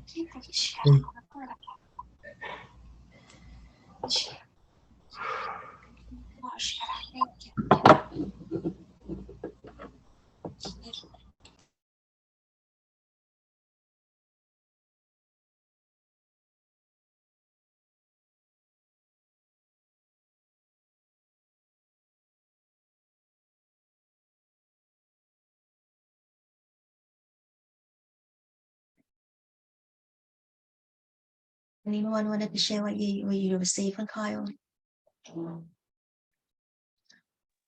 Oh,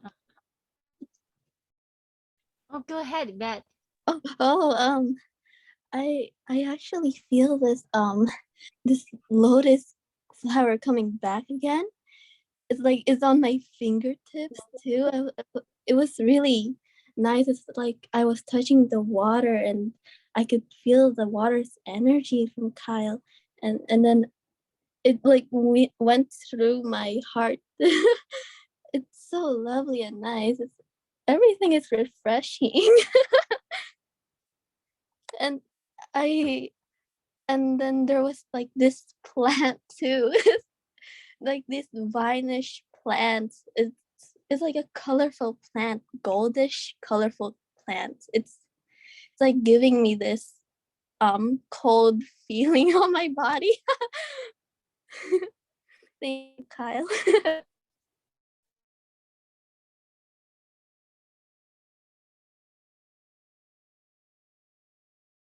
You're welcome. Thank you, Yvette. My feeling was about healing the heart from previous trauma bonds and like heartbreaks and all kind of misfortunes in terms of romance and false expectations, and releasing these expectations and uncovering the true essence, which is like pure love from to begin with. Yeah, thank you.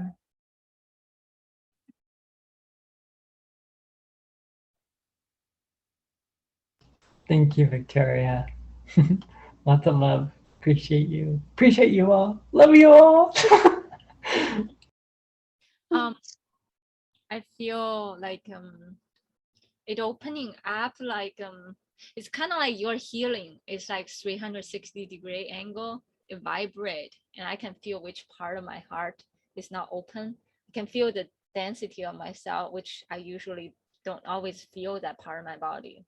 It's kind of like feel like, oh, it vibrate. I'm trying to push through. Like this part was very interesting. Yeah, I guess it's the subtle energy of the healing just all around. That's beautiful. You have amazing healing gift, Kyle. Thank you. Thank you, Daisy.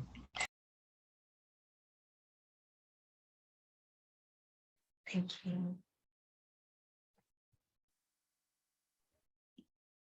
And Maria also texts, she said, Kyle, I could feel a tender love flowing from you.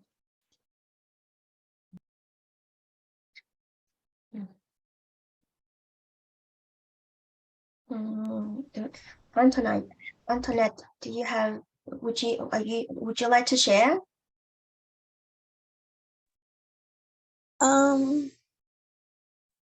I felt like a sadness.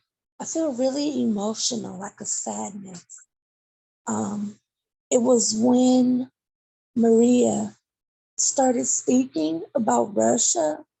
It just really like hit me, and then I looked at the image of the heart, and it just brought a sadness over me. And then I want to say, I think her name is Victoria. I'm sorry if I'm saying it wrong. And she was saying about relationships and love, and it just brought sadness over me, because it's like that is something that I want, but you're just scared to put yourself out there because you don't want to be hurt again. So I feel really emotional right now.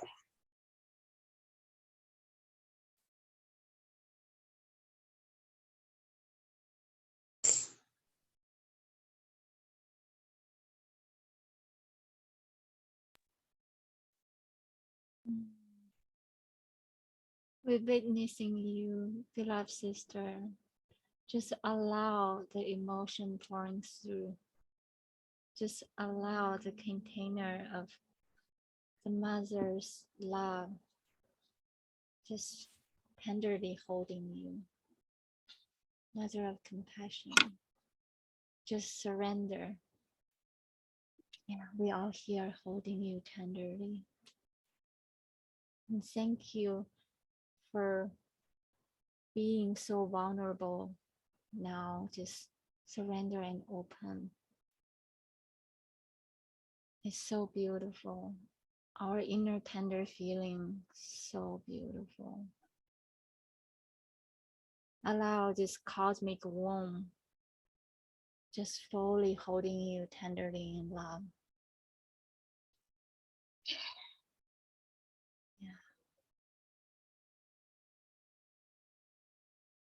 Love you so much.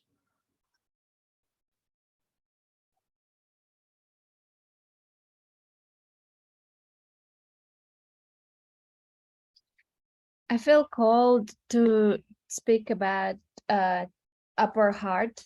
Antoinette, thank you so much for the vulnerability. And when you mentioned that you want to put yourself out there again, but scared of being hurt, and as I work a lot with sacred unions, this is a very important thing. We have this upper heart, which is Timus, which is actually the center of happiness, let's call it this way. And for children, they have a big one. They are open for the world. They are joyful and happy. And for adults, it's like shrinking into a very small one. And we don't allow ourselves so much joy and inner like happiness as children, but like when we tap into light codes and light language, that's an opportunity to access the inner child, like directly, deeper level of that. And if we want to allow ourselves more joy, we need to learn how to unite the lower heart and the upper heart together, like as one again, and allow ourselves more happiness and joy. And like, no matter, like, everything is temporary, everything is going away, everything is like, yes, we will be hurt, but we are not attached. As in Lillian's transmission, it was so deep for me. Like, are we attached to the suffering? Is that the, like, something that produces in our mind, like we want the suffering, like unconsciously, or we can release that necessity and tap into happiness, like, oh, whatever happens, and like merge this upper heart and lower heart without any Like the sense. bear. The bear. Yeah, I remember that I was also tapping on the heart. Like, this is like in Jin, unconsciously. I just tap, tap, tap when we talk. It's so sort of like release, release, release. I think so. It was actually did. So yeah. Yeah. It's Thank you. supposed to be like whatever, like 8th chakra or whatever number chakra. Thymus is a gland, like happiness. We allow happiness, we allow joy, we allow freedom, we allow all of it, all of the nurturing things. Yay, we deserve more, but not the greedy way. Oh, so beautiful. Thank you, Victoria. Thank you. Yeah. I guess it's the last person, which is me. I'm just gonna share my code.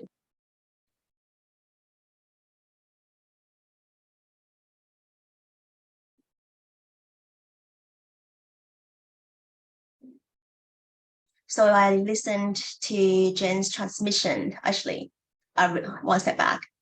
I received Jen's transmission this morning, like really early, maybe 5 o'clock. And I was replying, saying, "Thank you, Jen. I really appreciate." And then I started to my heart just, I could feel like wide open. I was like, I'm typing. Okay, my heart is open, and then my teeth just came, just sort of like releasing, like really tender. And I was like, what's happening here? So again, it's sort of like receiving the open heart. That is like, yeah, like in the goddess of compassion, walking as one, the heart is always open and open and opened. And constantly have the heart healing. And also that this morning I have a really purity of the healing because of Yvette. And I have to say thank you, Yvette, that she was actually with me and holding the space for me as well, as much as I hold her space. So this code just flowing.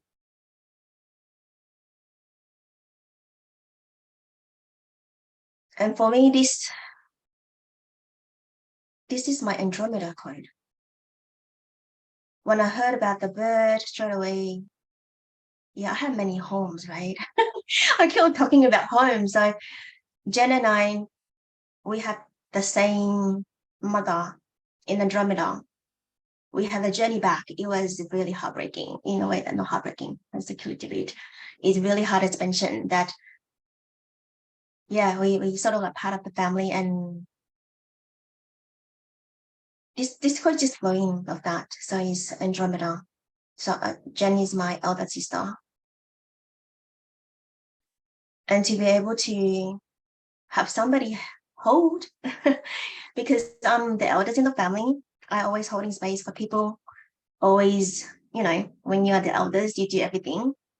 And being able to be held by Jen, by all of you, not being alone in the journey is huge. And I just see that there's a lot of soul family around me. They're holding me so tightly, so neatly. So my heart just expands. Just allow my heart to expand. This is actually the first time I can decode my own code. So I don't know. But from this morning, just receiving and sitting with such a purity of the soul, the Yvette, and it was incredible. So yeah, thank you, Yvette.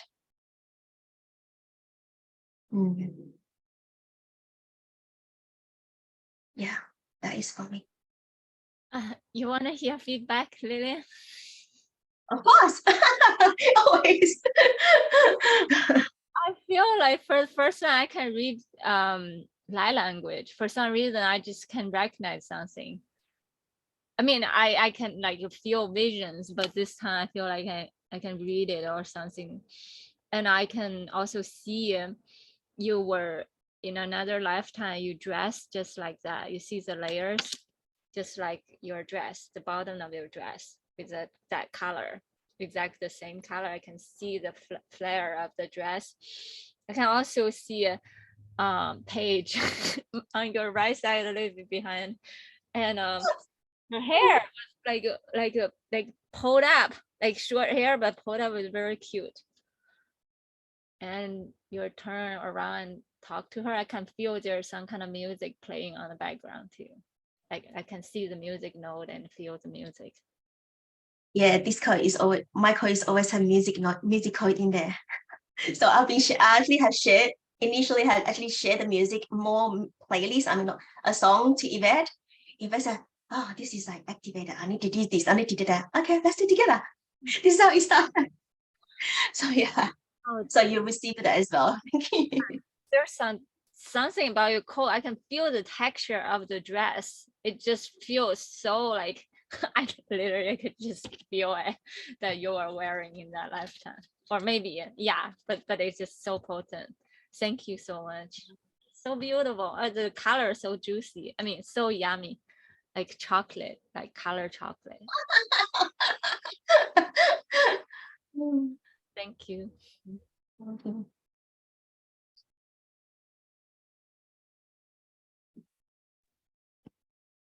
Lillian, when you shared this code, I immediately remembered about my other code, which I created for the Chakras Healing Journey. And that one was the last one in the program, which is a heart.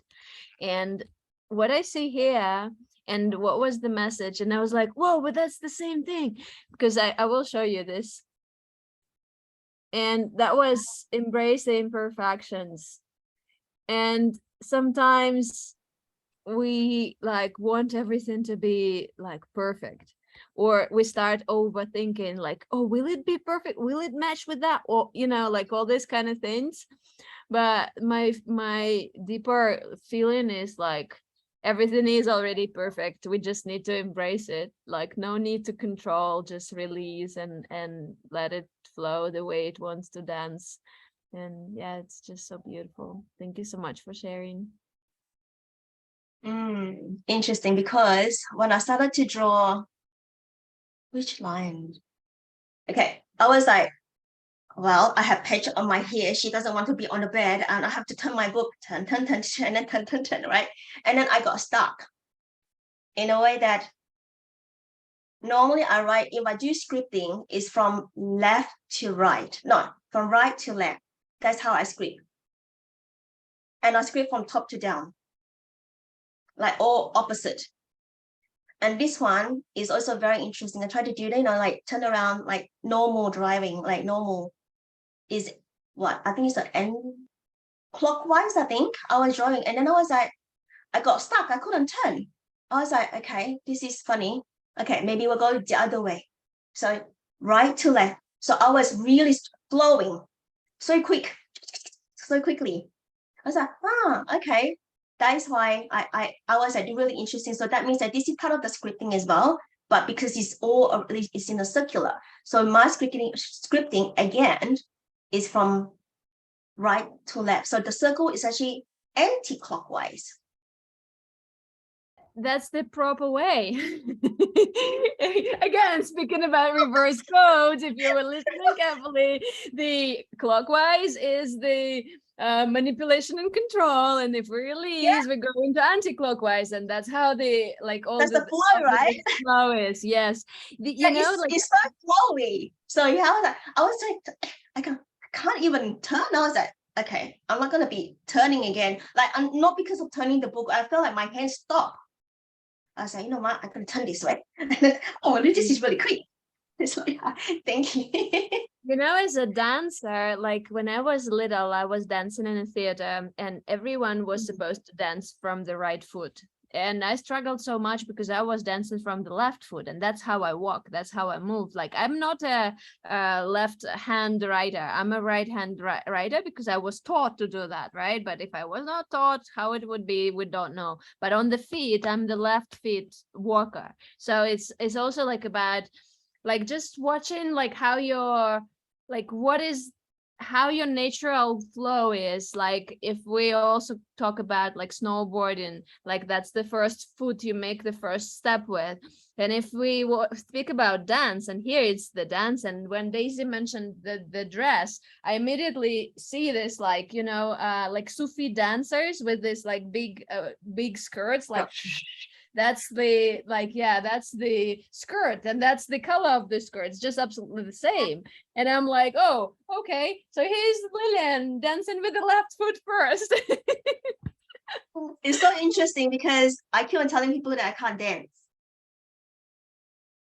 You can't dance. So I can't, not that I can't, I did before. I did the chakra dance, which is nice. But now you said that maybe on the left foot, maybe I need to start on that. And also that I'm the right hand rider, but everything I carry is on the left hand side. My right hand shoulders is very weak, but carry nothing. But here I carry back on the left hand side. In here, the back just dropped. Like, yeah, it's not that I don't have structures, like bone is all good, but I just don't have the strength. It's just really interesting. So yeah. We'll do cosmic dance soon.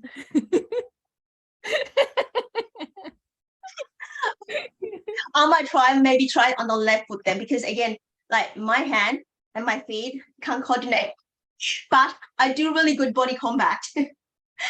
So I'm the body combat people. Yeah. But thank you. Now I got some tips. I will try. Thank you so much for bringing up.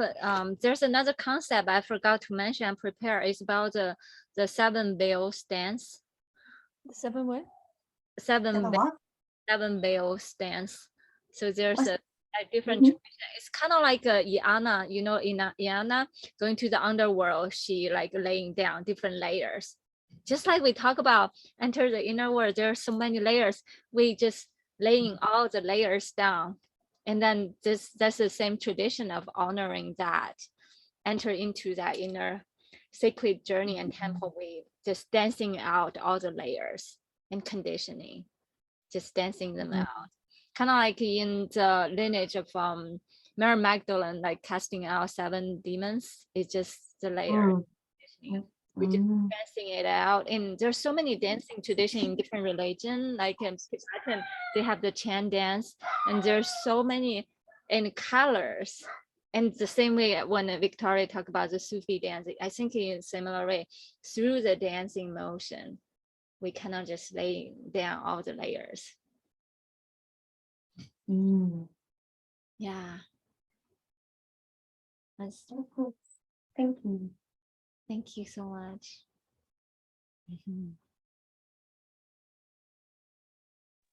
Anyone else wanted to share? Otherwise, I'm just gonna put off the screen now. So for me, it's I'm seeing like Mexico, like celebration, like cultural dancing, cultural clothing, like honoring like ancestors. Also like a garden and like a carousel. Yeah, just lots of celebration. It reminds me of the movie Coco. Yeah, it's just like so much color and celebration and honoring, and yeah, honoring the cycles, like the cycles of life, and like the circle of life and all of that, and the seasons and everything that life offers. Beautiful. Well done. Thank you.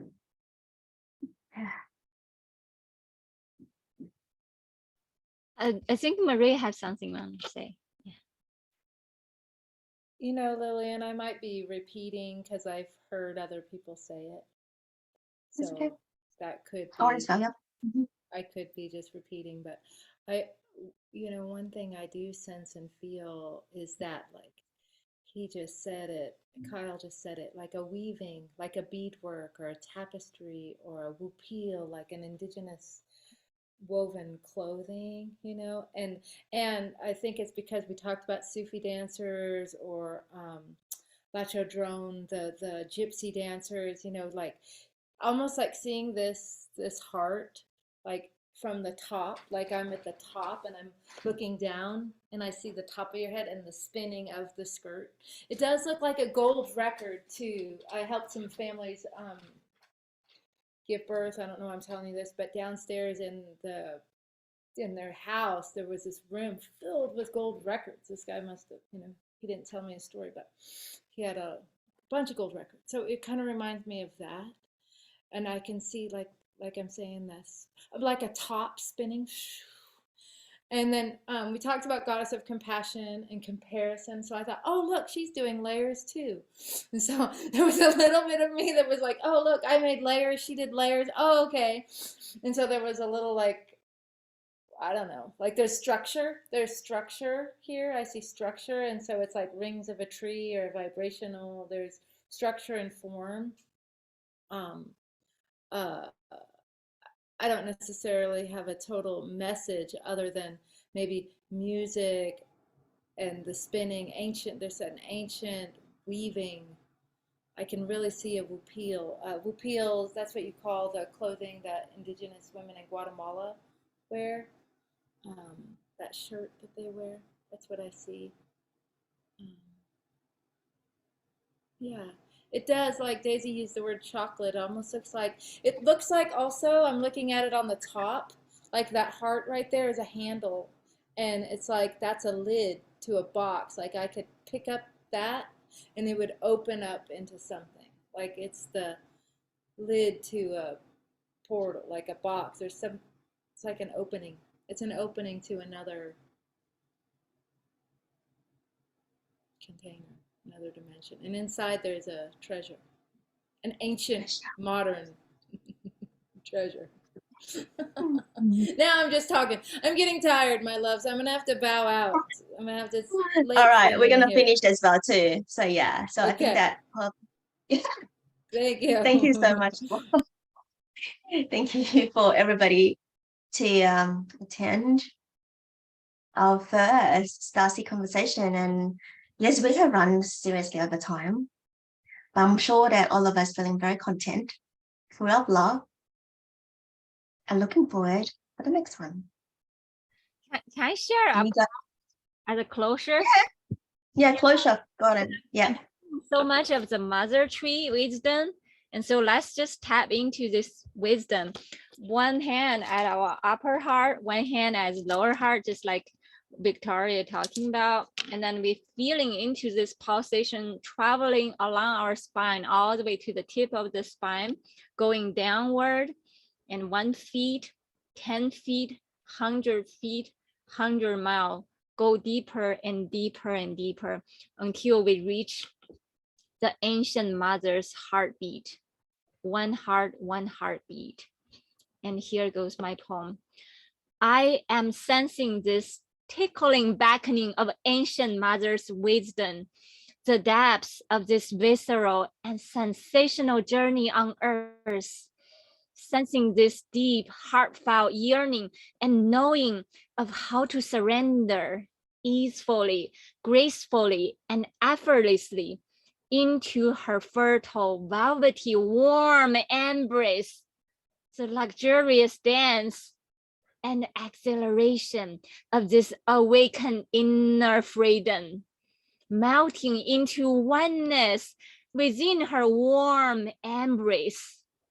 developing deeper trust and stronger faith with the certainty to dive into this deep unknown, multidimensional space, infinite possibility, magic, and mystery. The cosmic kaleidoscope of her dancing beauty and unfurling oceanic love.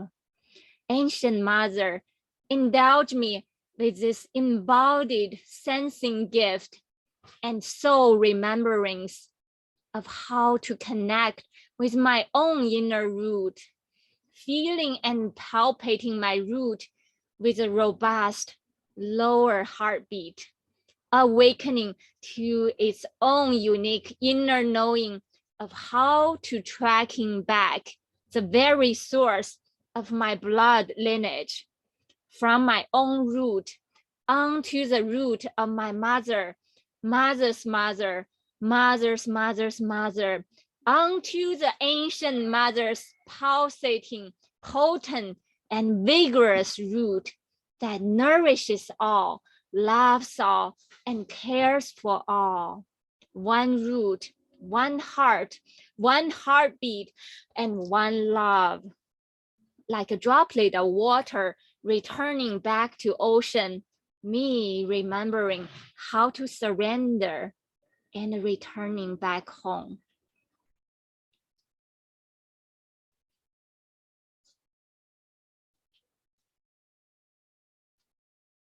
Thank you.